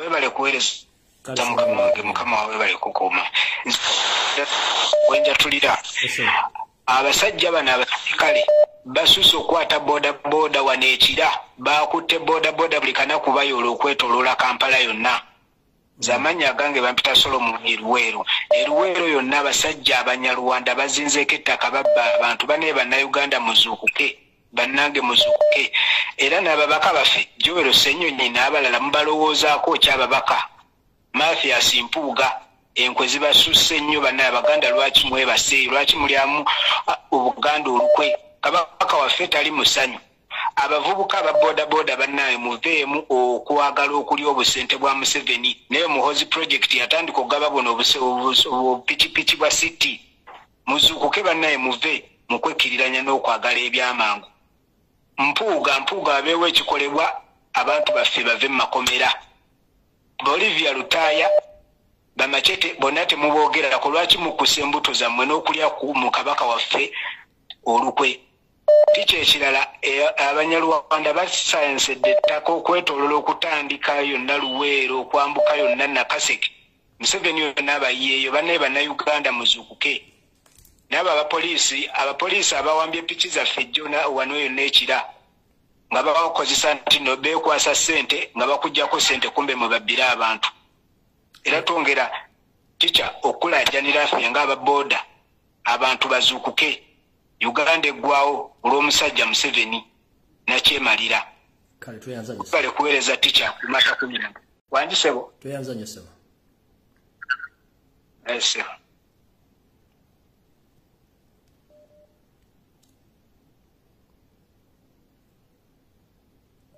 Hello. Hello. Wanji nyabo. Inza chentesa. Nyabo. Ngamba nti au ku airport Entebbe. Ababbi bawo ku airport Entebbe basusso tubba okujjako abaana passport zaabwe. Naawe waliwo omusirikale yabbako sisita wange emitwalo 35 bamuyita Powerire. Naye alina okomya ekyekintu. Amanya yani? Ye Powerire Paulo. Okay, kale. Werire. Kale nyama. Abo babbi batawanyiza ensi. Balinga abagambe eggula nga baaligula. Kale nyama.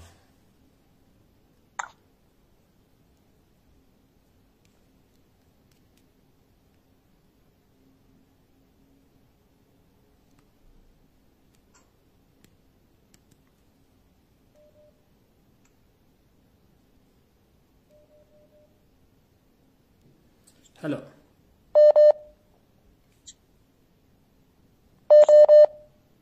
Hello.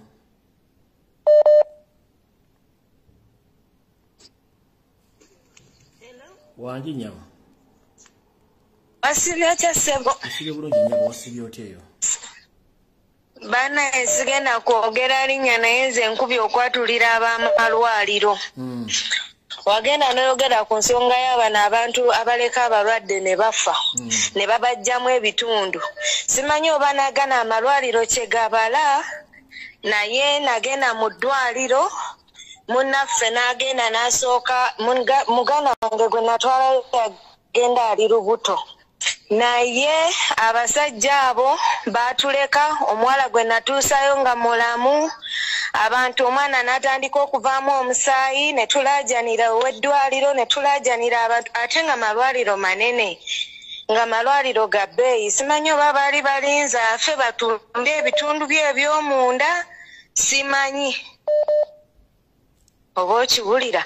Abantu abakikola mukirekeraawo. Eddwaliro twali mbaliyita Rosewell abasinga mulimanyi liri opposite ne golf lane.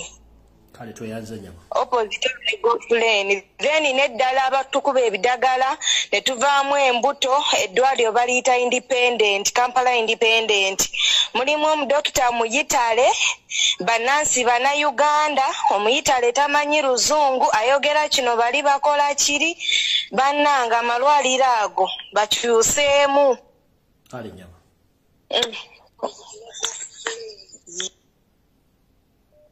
Ajabo baatuleka omwala gwe Tulamusiza ticha Lumbuye. Yakesimu wa TV gyolabirako ssebo.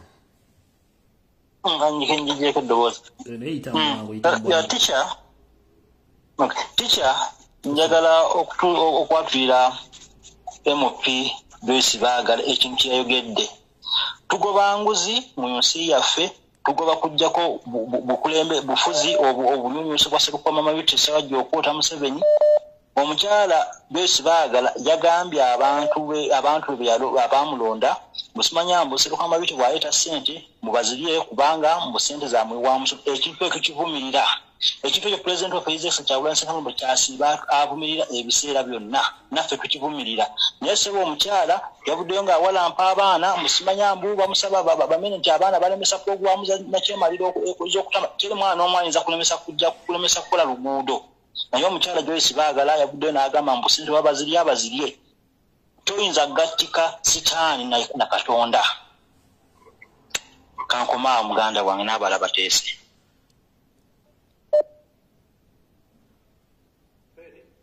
Hello. Kale ssebo nawe gyebale. Ssebo. zangu goberera nnyo kaka kyenjagala okuyisaawo ba into kitono nnyo omanyi Ugandans we are not realizing one thing omanyi ekintu ekyaliwo e Rwanda that issue omanyi the way those Hutu people whoever they call them Hutu Tutsi engeri abantu abo gye bagoberwa mu nsi yaabwe there's a guy who called you last week. The guy he called from America. I think one of the last shows that you made. Yeah. Ayogede ku kintu kyaba tubusi okwagala okutujja mu nsi yaffe. Ayogera ku ngeri nti Abaganda begatte n'Abahutu. Oba okijjukira ekyo n'omugamba nedda twagala kuyingira mu tribalism okijjukira. Kakati kinja okugamba I think Ugandans tulina okuzuukuka tulabe example y'e Rwanda. Because I think we are in tuina bitugenda munga bidinga ebidi simira ubakati ya kuyingiza abantu bano bayingiza mu nsi yaffe okiraba naffe abali indigenous okwagala ubakati wali omukwano gwange naine yali let me say he was a Hutu na wanganguka mu bintu ebyaliwo nenga bakunyumiza story the real personal story ngolabanga ebintu bino jetulaga is where Rwanda was. So I think Ugandans tulina okuzuukuka tutegere tulabe tufune example z'abantu abo baneiba baffe abo whoever called Hutus and all those things n'abantu nebigende mu Congo ndowooza tutandika okutegeera what exactly nga tetunaba it seems like Abannayuganda tunakuzuuka kutegeera kikyenyini abasajja bano agenda yaabwe gye baliko neyanziza nnyo Fred Kandese wangi. Hello.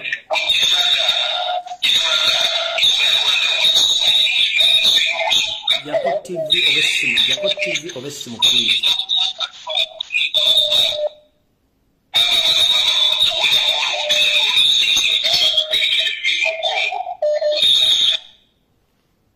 Hello. Hello. Sebo.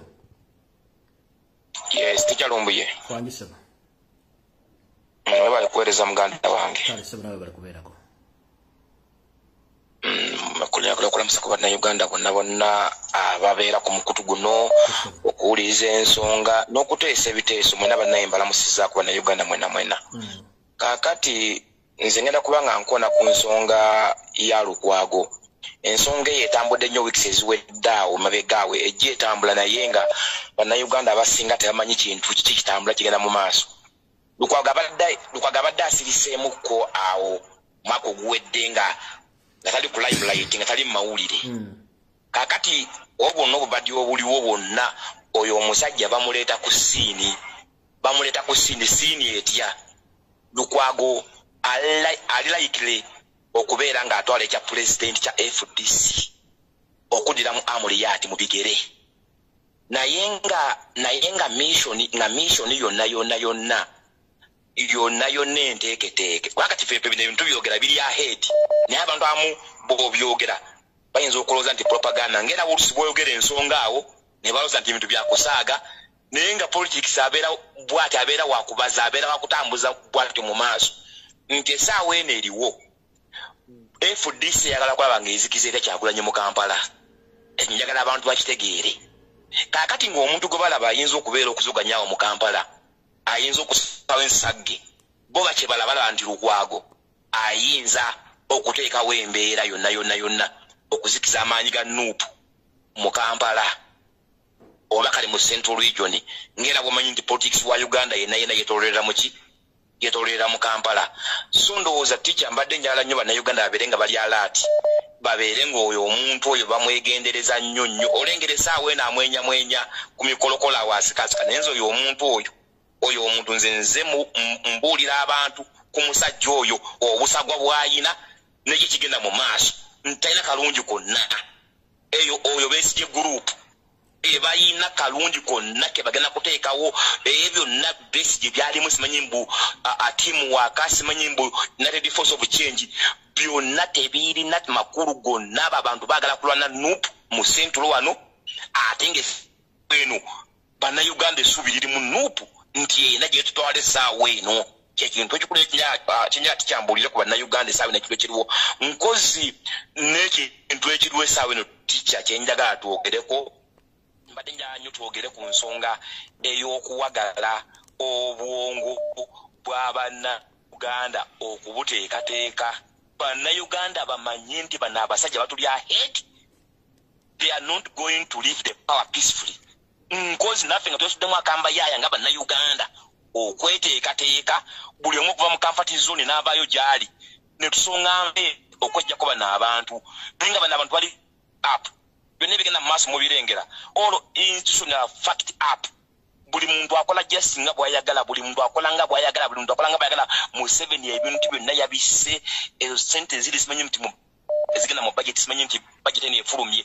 Tewali ssente zigenda mu bitongole bya gavumenti, zonna zikoma just bwogerwako bwogerwa naye nga ending up nga ziri mu nsawo ya Museveni ne famire ye. Tovalaba nti all the institutions tewali n'emu ekola kintu kituufu kyerina kukola. Kakati nze kyemadde nteesaamu Uganda tulabe nti Bannayuganda nti twetesitese buli muntu w'oli twetesite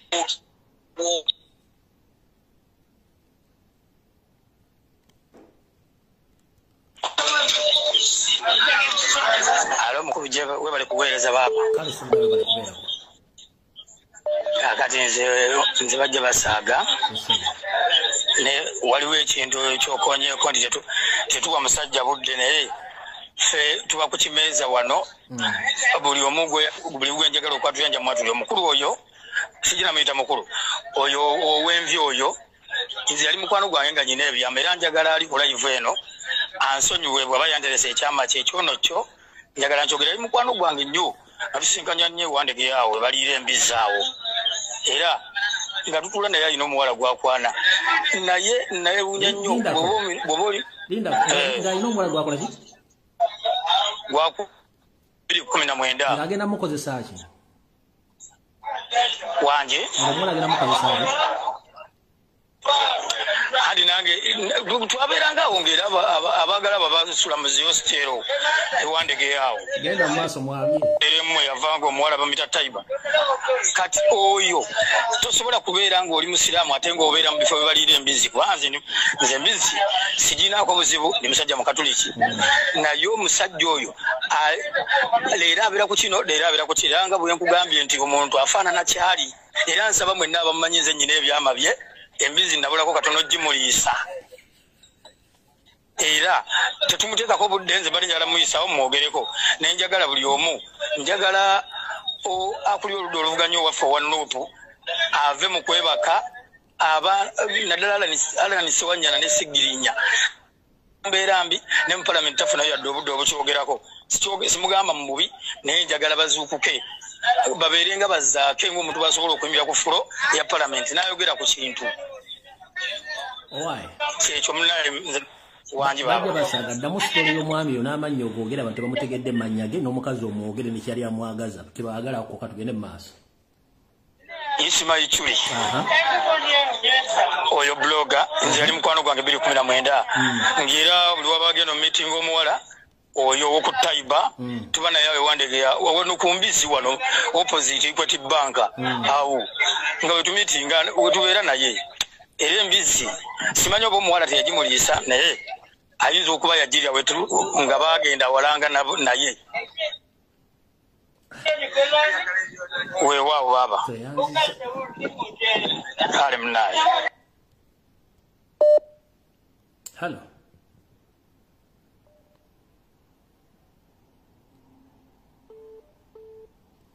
Hello. Sebo.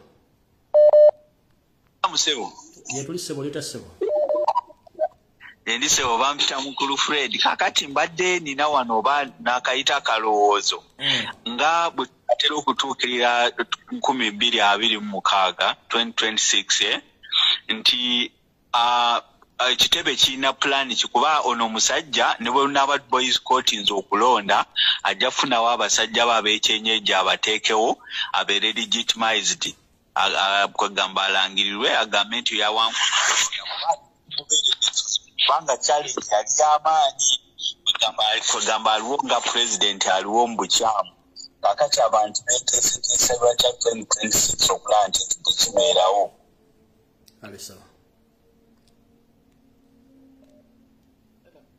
Hello. Sebo. Jeba yebasabira mu ngombe. Kale sebo nawe jebaleko. Muganda wange. Zentesa singa gwengenda kugera ku muganda wange. Naye zentesa banange bannayuganda nga bannaffe. Bannange obututeevaayo nga ffe ne twewaayo. Buli kimu kyonna ntumaliridde. Tewali agenda kufaako nga ffe. Wabula ffe kennyini ffe abalina okuvaayo ne tugamba bannaye kyekigaana already afraid now otuwadde security yonna nga bweyimiridde. Kati ffe abalina okuvaayo ne tuvaayo ne tutandika okukwatagana nga naffe abantu bali bantu nga ffe era security gye bakola naffe tusobola kukola. Ate zaffe ng'omanyi nti tuli bantu ffe tusobola kukwatagana nga ffe abantu ffe nyini naffe ne tuzekolamu nga ffe ne tukola sayini zaffe already ebizimbe tubimanyi nti kati bali eri waggulu ebyo byonna tubimanyi baali beeko waggulu nga balaba nga tukwata amasimu ogenda kubala nga batukuba amasasi twabadde ng'omu nga twekalakaasa nga tukuba naye ng'obulaba nga buli eri waggulu nga ffe tubeerawo Kampala Road era nga tubulaba kitegeera kati buli kimu kyonna ffe tukitegeera tuveemu nga ffe enfo zonna tuzimanyi wabula twagala kumanya tutandikirewa neffe tulirwiri nze yeewaayo okugamba nti ndi kwagala bomu neoba mugenda giteeka mu lubuto naye njagala mumiminge nti ngenda kufa n'oyo omuntu nze nekibasuubiza ekyo kyekyange muganda wange yesewo neyaza. Hello. Hello. Mama gwali. Jebaleko teacher. Nkale nyabu nawe jebaleko. Kakati teacher nze mbadde nteesa. Ng'ojjeko ekyokugamba nti tulinda simanya kalulu n'ebisigadde n'ebirala lwaki tetudicidinga date tusazeewo omwezi guno ne tuba ne deadline. Kati mama ngenda kudda mbwe nti mu buwombeefu. Uganda nkoko ya mutamivu temanyire banagirya. Awulidde munnange? Twali badde ne date ne tugamba tetulina date tetulina budde kubanga n'ekya Museveni asobola okuvako gwe nga tomanyi. Njala kugamba ekintu kimu gobeera mwetegefu essaawa yonna. Kale teacher. Kanya. Hello. Hello. Sebo. Teacher kakati nkulamusiza mukulu. Nange bwentyo. Teacher okuteesa kwange kwenteesa. Nkubiriza bannayuganda bannaye baveeyo beeweeyo tulwane tulabe nga tukyusa eggwanga tutya nze mbadde n'endowooza nga nze. Hello? Sebo nse kuwulira sebo. Mbadde n'endowooza nga nze nti buli munnayuganda aveeyo olaba tukwata amayinja buli muntu abeere nga bwaki abeera n'ensawo y'amayinja kubanga abasirikale manya buli wolabye omusirikale omukuba bukubi mayinja bannayuganda nga bavuddeyo ne banyiiga ne bagamba kati anti tulina byakulwanyisa nga tulwanyisa mayinja. Kale sebo tweyanzanye sebo. Buli musirikale buli muntu w'omulabidde omubi ng'omukuba amayinja ng'ava. Hello. Hello. Mpulira? Hello. Nyabo tukuwulira. Mpulira bulungi. Kati sigenda kwogera amannya gange naye nze mbadde ngamba mpulira obusungu okulaba muntu ngo waliwo omulenzi omu yali awo n'akubwa poliisi abantu ne bakwata mukaasi ne bati kamera ne batasobola kuyamba muntu oyo ab'ebbali ne bakwata kamera ne bakwata obusimu bwabwe naye ne batasobola kumuyambako olwo abantu ne bakuŋŋaana naye nga tebalina kye bakola omuntu aba atandise okuba omuntu oba omuntu bamutomeranga awo nga poliisi netomera ne batabaako kye bakola ku mmotoka etomedde abantu bali awo mu kitundu ababeera bali awo mu kitundu obusungu bawuluma nga mpulira ndaba mu vidiyo okwo. Owulidde mpulira obusungu kati n'ekirala ekyamasomero lwaki tetukwata aba mu Buganda ne tukwata abaana naffe ne tubatwala eri Embalala ne basomera eyo kubanga Embalala waabwe tebalina kye bakola tebabakola abaana tebabakuba mpiso tebabakola bye babakola. Kati abantu b'omu Kampala namuwala abaana mu masomero gaabwe agali eyo Embalala nabo basomera eyo naye ekisinga okunoma omuntu okumukuba ne mukungana nga temina kye mumuyambako wadde poliisi nekuba abantu nga 5 awo ekyalo kiramba akatundu akalira ne katasobola kwekunganya kuba motoka eyo bakujooja kyekyo kyembadde nteesa obusungu bunyuma.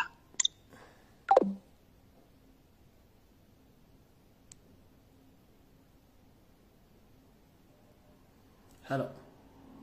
Hello. Jessica brother. Jewa liko sebo. Kale sebo jewa. Kale sebo. Nze nakinjagala okugamba bana Uganda ddala abaganda. Olwaleero we nkugambira kati wano Abanyarwanda bano so called mu Eastern Gundi Karamoja sub-region babagobyeyo. Era kati bali kuyiwa mu Acholi region, Acholi sub-region. Oluyo olwogwa Acholi sub-region babagoba bonna nenti ne babawozi bagobesa. Owiki tusuubira ne kati bagenda kudda ku babagobese. Naye njagala kubuuza abana Uganda bampulira bonna tuli 12 mukulu Lumbuye. Okimanyi nti Mwankole omukyalo yavudde agambye akole Abanyarwanda tebaliyo bonna badda mu Buganda. Okimanyi nti mu Buganda abasajja abo baali Baganda. Mukulu atalazeewa.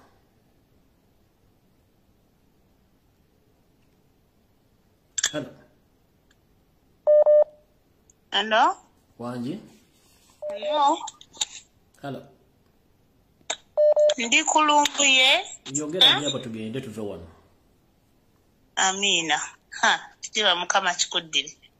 Neyanzizza nnyo sigenda kubuuza kuba mpapa bupapi kubanga buli omu alina akadde katono. Nze ne mukyala mukulu nze sibali bambawala bato oba biki.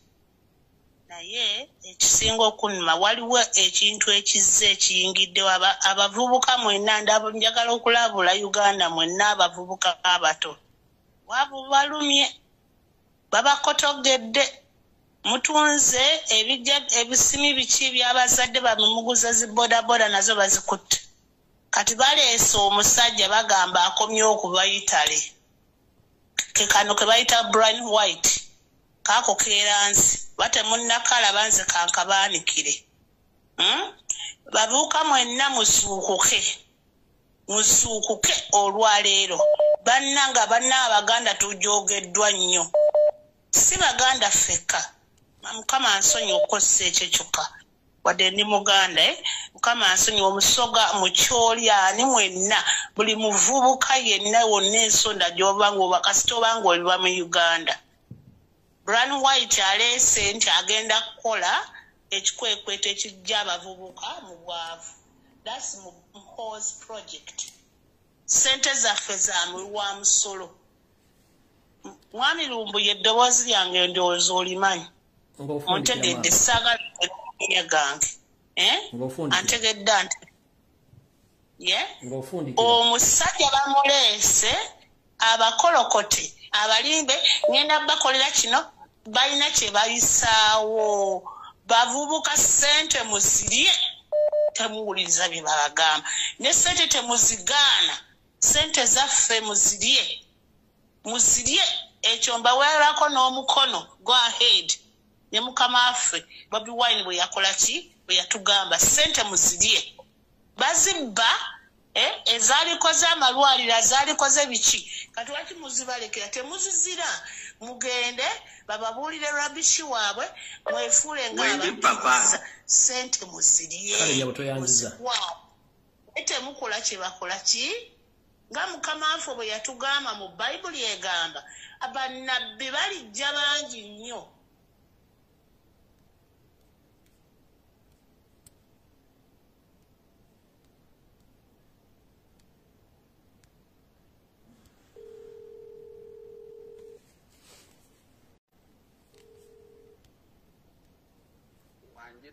Sebo. Ense kuwulira isaawo obubaka bwo tugende.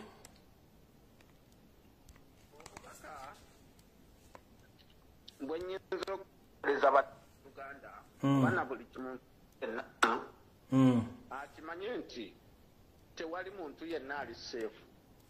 Olwaleero nsiibye mu nseko nga media personnel omu bannanga akuba sookoleko kuba ekisaawe wangi omuntu akuba ku WhatsApp sooka muleke okukuba mukuba ku app endala bala baagala kuteesa ku app endala musooke muleke okukuba teesa tugende. Allo fodde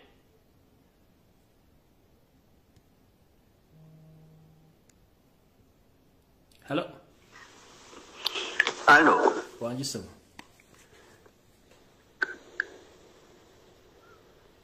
Sebo. Genda maaso nse kuwulira. Kaakati nga media personnel omu avuddeyo n'atabuka ku nsonga z'ekisaawe olw'okuba ndowooza baamukwatidde ku wa famire ye oba ye yennyini nga baamukwaseeko ne bamulemesa okubaako by'atambuza naye ne yeerabira nti ebyo bulijjo bye twogerako ne tubagamba nti bannange ensonga bwe ziti ne bwe ziti ziri mu bukyamu bo ne balekerera okugamba nti ffe ng'abalina omulimu serisobola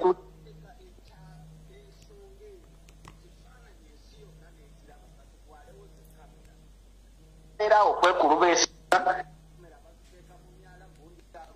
nabye musajja wa gundi Nikole ebyo weebityo bye bateeka ku mativi g'eggwanga mu kifo ky'okukwata kamera ne bazitwala mu bitundu ng'ebyo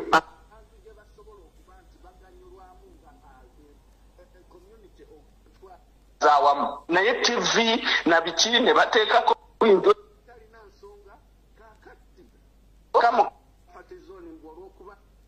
nkola ka TV bwe kati ka radio bwe kati nze nja kubeera safe naye babatayina nga tetulina yatumanyi nabo bajja kukirozaako buli muntu n'ekyo kimubeerera ekyokuyiga nti embeera eriwo yonna buli bannayuganda tuveemu embeera y'okugamba nti tulinda gundi atukolere kino tulinda gundi atwogerere kino Ticha Lumbuye wanaaba tavuddeeyo kukyogera katulinde Ticha akyogereko tulinde Bobi Wine atugamba ki Bobi Wine gw'olinda akwogerere oba akulwanire ye oyinza n'okusanga ng'obuzibu bw'oyitamu ye tabuliimu Bobi Wine okuvaayo n'alwanirira bannayuganda si kuba nti yabuliddwa ssente ezimutwala ebweru w'eggwanga okujjanjabibwa naye alumirirwa ggwe atasobola na yadde okwegulira kamaama kiiti agenda okufiira emulago kyokka ng'ate ku endi bakulaga nti bajeti y'emulago buli lunaku efulumya 2.5 biliyoni kati ne weebuuza ssente ezo ziragawa zikola kuki nga tosobola kukola ki tosobola kitegeera so buli muntu yenna alina okwebeereramu tolinda nti gundi aveeyo ayogere guno omwaka gwakubeera nga ffenna tusitukiramu ensonga ekuluma gy'obeera oyogerako ensonga ekuluma si yeruma nze wabula oyogera ku ekuluma nange nenjogera ku ennuma ffenna ensonga ezo ne tuzigatta tunnagenda okumaliriza ng'ensonga eyali ekuluma tesobola kuba wayogerako nebeera ng'ekolebwako mu ngeri emu oba endala amannya nze Ssebukalu Medi Luweero mbeebaza nnyo bannayuganda okumpuliriza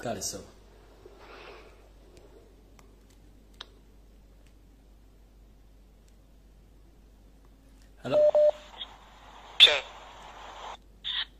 Sebo. Network atoli. Hello.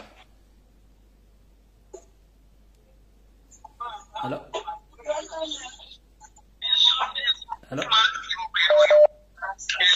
Hello, mukulu Lumbuye Eyawa yakosa. Kale na ujema. Kale sebo kakati singenda kuba mwafu kubateesa abalala. Mukulu Lumbuye singa osanga omuntu kasozi ng'alina ekisekuso ky'enku n'omuyambako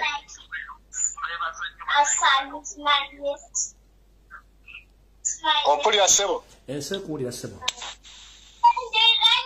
Omuntu ogwo omuyambako ku kisekuso ky'enku naye n'akusanga olulala nga naawe obonaabona kyekimunsiba naye akuyambako. Kakati Okulya bulungi. Mukama agenda master sekulira. Kakati nze mulingamba nti abantu banna Uganda bonna tusuke lumu tugende tuyambe Kongo, Kongo ejja kutuyamba.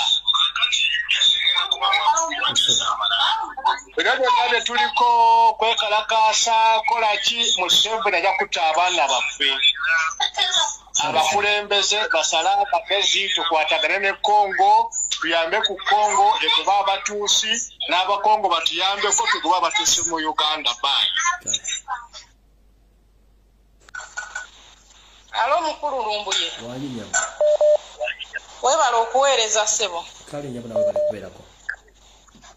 Kale nze bampita Adija. Enyabo.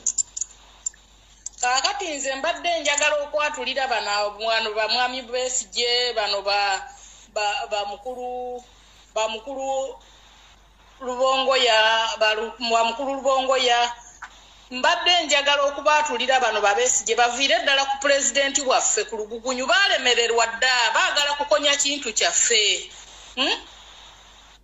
Nze njatulira Besigye baviire ddala ku mwami ku pulezidenti waffe bamuve ku lugugunyu batukonya bukonya bakonya kintu kyaffe baleke tutambuze ekintu kyaffe.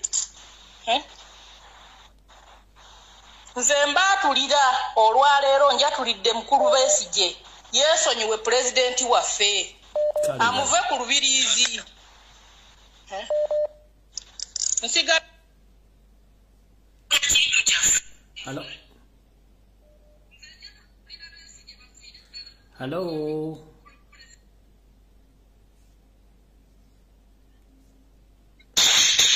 Hello. Hello. No. Wanji nyabo. Ticha jebaleko. Nkale nyabo nawe jebaleko. Nze ticha mbadde nteesa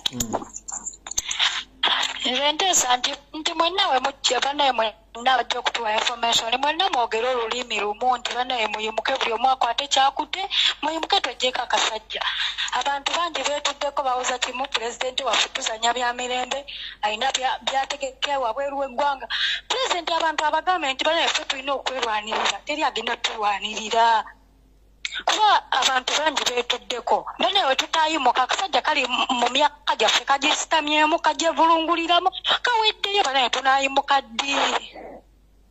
Buli omu we tunayimuka bannaye agali ewamu ge galuma ennyama tunayimuka ddi tuyimuke tweggyeko akasajja kali mu ntebe y'omwana kagisitamyemu amagulu gakafuuyiridde banaye tuyimuke tweggyeko akasajja. Nze kyeŋŋamba buli ajja okutuwa live mwenna mutukuwa olulimi lumu nti banaye muyimuke tweggyeko akasajja yessaawa tutandikirewo. Kati iyo information ogifulumiza n'ogamba abaawummula amagye baagala bazzaayo kati bali batugyamu n'abakyayagala bagenda kuddamu era abaana bannayuganda obamanyi bagenda gayingira amagye era abapya bagenda tuddayo bajoyininge kati batayimuke nga bukyali twali kyetugenda kuzaala banaye tuyimuke. Kale nyabo toyanza nyonya. Kyekyo kyeŋŋamba webale kutuweereza.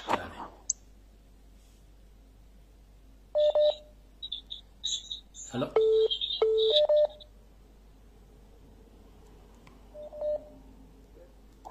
Hello.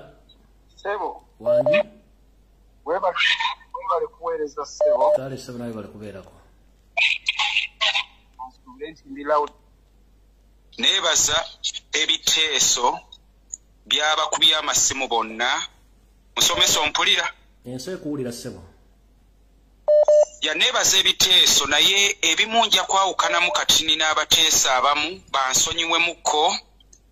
Kati waliwo omwami eyagambye ku Elias Lukwago nti bamugroominga okubeera President General wa FDC. Ekyo tekirina buzibu kuba ne bwe twalina Besigye amama Mbabazi yajja naye abannayuganda baali bamanyi ani nnyini masannyalaze kuba ne bamugisha muntu bakyaliwo baakena bakyaliwo be ba President General ba UPC ne Mao kati ali mu bufumbo kati ebyo byonna tebibalumya mutwe nti ate ani ffe kyetwagala kugoba Museveni bino ebyobwagundi President General w'ebibiina tetwagala kumanya obaani ffenna abali kuno tukimanyi nti Museveni tetusobola mujjako mu kalulu.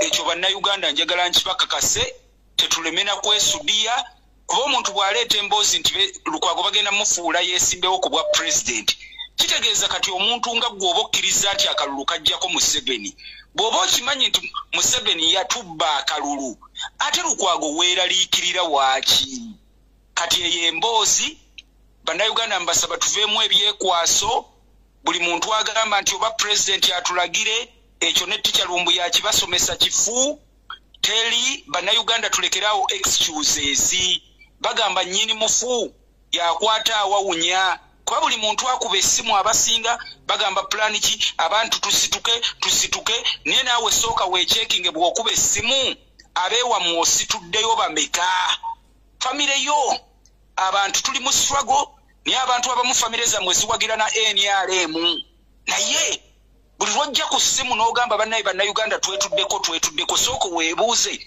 gwe nga gw'okozeewo ki kwa eno enkyukakyuka eri mu mikono gyaffe tegenda kuva mu bannabyabufuzi bajja twogerera babeeko gwe bakola omulimu gwabwe kuba kye mulina okumanya bannayuganda abali kuno bannabyabufuzi bampuuga bye bakola mu parliament biri constitutional. That's their constitutional mandate. Wadde tukimanye Uganda constitution yavaawo tekyakola. Naye bwe tuba nga twabasindikayo mu parliament tetulina kyakikolera. What they are doing, that's what they are supposed to do. Kati ku bintu ebimu waliwo we balegayizza kwampulidde y'abateesa ne bagamba singa ate gundi akolanga saake n'ogamba kale buli mukulembeze kyenjo bagamba bannayuganda kyetwagala tukkirize buli omu alina sikiru ye naye ate omuntu ayinza okubuuza ebibuuzo n'agamba bwe tunaalinnye emmeeza olwo abasibe ne babata mukimanyi nti Museveni ye yasiba abasibe ffenna tufungize singa tuyimirira leero ffenna bannayuganda ne tusituka abasibe bonna ba political prisoner bajja kubata tuve ku nti tulinayo Ssejjirinya tulinayo Ssewanyana tulinayo Bamachete abo si be bokka abo bokka be mumanyi kuba be b'omu kamera be ba foot soldier be mumanyi naye abantu bangi mu North Bugisu bangi bali mu makomera inda okusitukanga bannayuganda kyekijja okubateesa kati mukulu Lumbuye empaayo mumalirize nakana akalala mukulu nkyaliko ssebo kwoli ya kati ekirala wabaddewo ensonga egenda mu maaso ku kintu ky'abakulembeze baffe ab'ebusoga abali ku suspension nendabayo bannaffe abamu abakulembeze baffe definitely ng'omuntu yenna ffenna tuli ba foot soldier irrespective oba olina appointment letter y'ekibiina nti gw'oli coordinator nenze ndi wano ogamba bannayuganda nti munnayuganda tekikwetaagisa appointment letter y'ekibiina okola emirimu gy'ekibiina n'ogitambuza n'obunyenjiri bw'abanga mukulu muwanguzi leero agenda mu nnyimbe ebusoga oba ne mukulu Jeno Bijirwa nga batambula mu nnyimbe ne bapostinga ekyo tekiriimu alaamu kubanga bwe buvunaanyizibwa bwa bannayuganda kuba ndabyeyo comment nyingi ne bagamba gundi temurespect kinze order ya kibiina babagamba mu muleemu no okuwummula baawummula emirimu emitongole naye nga munnayuganda yenna ali eyo kikkakatako okubunyisa enjiri y'enkyukakyuka kobe nga tolina kifo mu kibiina. So at the moment today I salute Jeno Bijirwa, I salute Pastor Muwanguzi okubanga batambula mu nnyimbe eyo mu bantu baabwe era emmesegi y'enkyukakyuka ne bagitambuza ebya disciplinary byo bijja kujja bajja kwetereeza naye kye tutaagala kuba ndabye comments nyingi buli oli n'apostinga abantu ne bagamba gundi otenguye abakulembeze no kiri buli munnayuganda awulira ng'ayagala enkyukakyuka okulaba ng'atambula ku kyalo kye azuukusa abantu temujja kulowooza nti omuntu yeetaaga appointment letter ya NUP ku secretariat okutambuza enjiri mu byalo bye byebadde ebiteeso byange mukulu Lumbuye weebale nnyo okumpa omukisa kaalesi.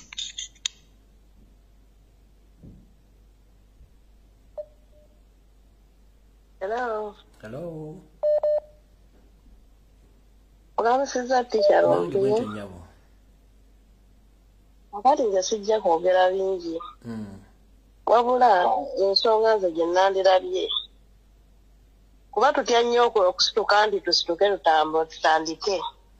Ani asookayo naye nze nandirabye tufunyeemu omukisa ate kati lwawulira anti batuleetera Brian White.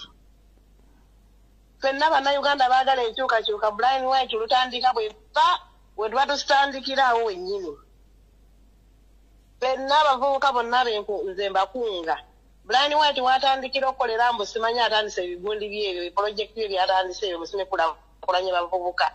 Bwe bawera 10 oba 3 fenna gwe twatandikirawo. Gundi wagambira mbu nno yakola bibye nga tutandika Museveni must go. Tetuvaawo ku street tubeere okwo n'abale bajjo tweyungirako. Zikyendo kyennondirabye oba buli omu alowooleza muki alowooleza ani anaatandika Kyagulanyi atandike ruumu ya komaninge tebyagenda bakomaninge batuwe ekyo kyennyini tufune awo yebe entandikwa yaffe oba enaale bwekoze gundi yonna gwe tubatandikira naffe fe tubeyungemu tubeegattemu tutandike omukululo omulundi gumu bakyebume ekyabakozesezza kale nyabo nze yendowooza yange kale nyabo kanye tukyalumbuye amina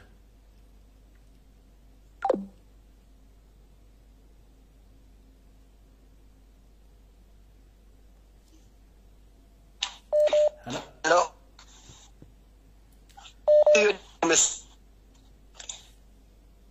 Tuwakayo nfu muganda wange. Hello.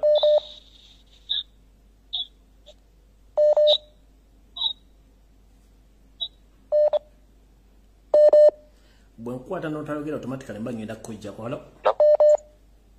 Yes, teacher. Wali sebo. Nabale kuweleza teacher. Kale sebo nawe je bali ko sebo. Kakati mbadde njagala nkozi okugololamu ku muteeso yavuddeko ateeseza bulungi ku nsonga eya Besigye ne ya Lukwago nga bwe nabadde njikoonye mu kkaawo naye nti njagala mutegeeze nti tewali kibiina kibana pulezidenti nga tolina gulawundi oba nga tolina region wa wooyimiridde nga tolina stand wa wooyimiridde nti essaawa eno nti Kyagulanyi bw'abanga talina gulawundi wajayimiridde nga abasajja ba FDC bafrontinze Lukwago ajje amuzukanye left right nti byonna byobeera oteka mugundi mu swageki byonna byakola okupulaninga byonna kukubeera just kuyuwa mazzi ku nsaano nti era bibeera bigenda kubeera paralyzed ensonga eriwo essaawa eno kinjagala nkubuulyemuko teacher nti tuyinza okugamba nti 2026 yatujja kutuukayo naye ate saagala kukiruulinga out kitonjala nkibagambe nga politics nga bwatambula tuyinza okwesanga nga tugenze ne mu 2026 kubanga lwaki nti bannayuganda bakuwagala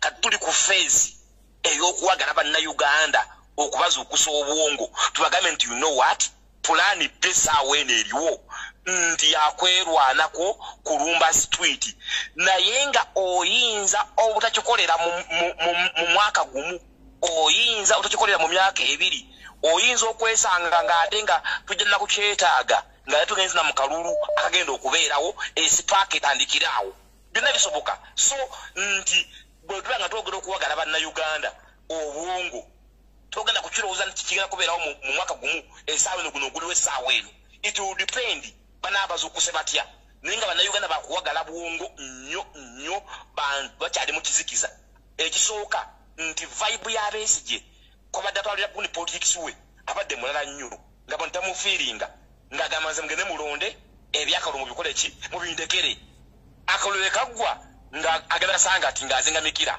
kakati yembege tulimu nti sitogo yali yakona kati twetaaga essaawa weno okuddamu ku drawing board tuwagale abantu obwongo tubagambe nti Museveni tagenda genda nakalulu naye nga tojja kikolera mu mwaka gumu oba mu myezi 6 ti abantu basituke abantu bayinza okukolera just vibe nga tuli mu kalulu ngati Museveni yakomera ne ku luno essaawa eno kanafu tuli mu twekyanze tukuwoye enough is enough tuyingire street so kati nti ebintu tubirulinga out nenza muzeeyi Lumbuye neyanziza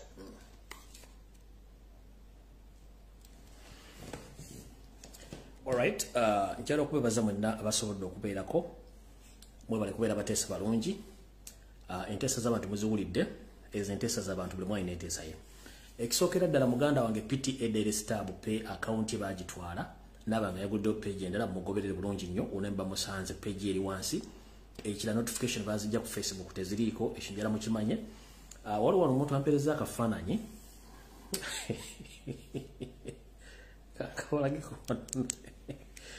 ampereza akafaananyi wano kabadde bakajeyo ku Twitter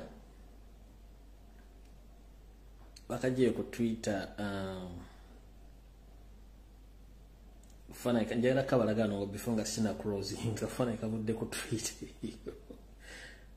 kavudde ku Twitter if I'm not mistaken yeah kavudde ku Twitter kakano wano kako akafana nyako ono muhozi laga atandise okukola Twitter naye bagamba muhozi si yakola Twitter zino kojawe mwenda Andrew Mwenda yakola Twitter zino yazikola ali mu account ye kati muhozi kanyirupama muhozi laga agambye fortune favors the son of God will be the president of Uganda one day vuka muita BDK namuddamu namugamba ozemu okunywa walaji nebana mwe amugambye oli awandise ebintu byembuwano smile son of favor onaku lumwe agenda kufuuka president BDK namuddamu ozemu okunywa walaji katusubire nti womunyweredde tewasazibwayi mu ngoye neba bana mwe temujja kulako gulo alright njalo bebaza okuba nti mbadde ku balungi tujja kusinkana ku Rocktown sawa zezimu kama abankomira takomira mpeera yena mpereza ka tweet kan tujja nawe kulaba ggulu naye nga ekyekisawe ky'entebe ekyo kyo fe twabagamba buli kimu kibagambye naye nga buli omu alina okusituka yerwaneko nga nfundikira ere message yange mwenna ba foot soldiers ne ba bloggers aba national platform ngenda basaba n'obuwombeefu ne bifunga sina basaba ngenda bagamba buli kintu kyonna ekigenda maaso mu national platform ekikwatagana kuba MP ne ba councillors president akimanyi so obuta creating a diversion na chaos oba MP wo mulida yogere kigambo ku radio nga avola president yes you have right to muddam but don't escalate that thing kubanga president ababalabo nabo nabamanyi bulungi nnyo ku nsonga y'abaffe bali bawumuza nabo tubaleke tusoke tubaleke kuba president yabawumuza akimanyi naye kinjagala bagamba nti bomuwulirayo platform ezitali zaffe nga basindikiriza ekintu kino kijje kigende viral nga kirimu n'okulumba president n'ekibiina kya national platform manya nti iyo platform si yaffe kubanga eri abakozesa advantage nga basasuddwa okukozesa advantage eyo okutandika okulumba president n'okulumba ekibiina era mwabiradda ku platform zano wabikozesa jukira nabagamba twawule abantu abali mu struggle n'abatali mu struggle abantu abatali mu struggle nga befuna nti baagala nkyukakyuka bangi nnyo era nga bo mulimu gwa kuvuma Kyagulanyi kuva ku makya paka lwaggulu naye abo tobafunira dde eddagala just unfollow block baleke bajja kufiira kubanga omulimu gwabwe gwabasasuza so mbaleke bulungi nnyo bonna memba parliament tubamanyi bulungi nnyo bonna tubaleke ekirala njira bajjukiza diversion kati bakyakola diversion emu kati baleeta multiple diversions so it's up to you nengenda basaba temuddamu kusharinga kasasiro whenever you support and you post and you share mbamu to support mukola diversion okitegedde ebintu ebimu kati bifuuse relevant mubireke bitambule mubireke mbyesonyiwe to sharinga to postinga diversions diversion emu kati baga tekyatukolera batukolesa diversion 3 ku 5 nebiranga media eri occupied diversions so mubere very careful nnyo nga temusharinga posts ez'abasajja zebatandeko na buli kimu kubanga ebintu bingi gye bigenda maaso mu Uganda so kinjala bategeeza akala akasembayo nako njagala mukategeere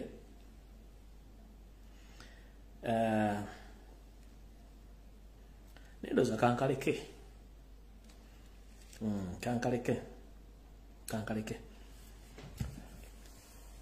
otherwise mukama bakumi natakomera mpera tujasekana ku Rocktown mbaagala nnyo naye nga buli muntu yesawo situke ebigenda mu maaso mu Uganda bwe kinatuuka mu nju ojja kusituka kubanga yo Uganda zaabu nga sigwa omusima era bangi mugenda twegattako nga bwe nabagati mujja twegattako nga terya kubidde essimu terya kuwandiisi singa kinaakutuukako good enough it is happening right now and I'm very happy. So many people used to disguise my information, but unfortunately they are joining slowly because something wrong has happened to their families. Slowly now they're adapting the system. so kijja batuka buli mukijja mukwata ko gobadde yewita mawagali simanyize gavumenti sijogerako ojjajjogerako n'ebikolwa bya bibi kubanga kijja kukwata ko nga kikukwata gwe kenyini ojja kujja otwegatteko by all means so mukaba 13 mpeera maximum respect.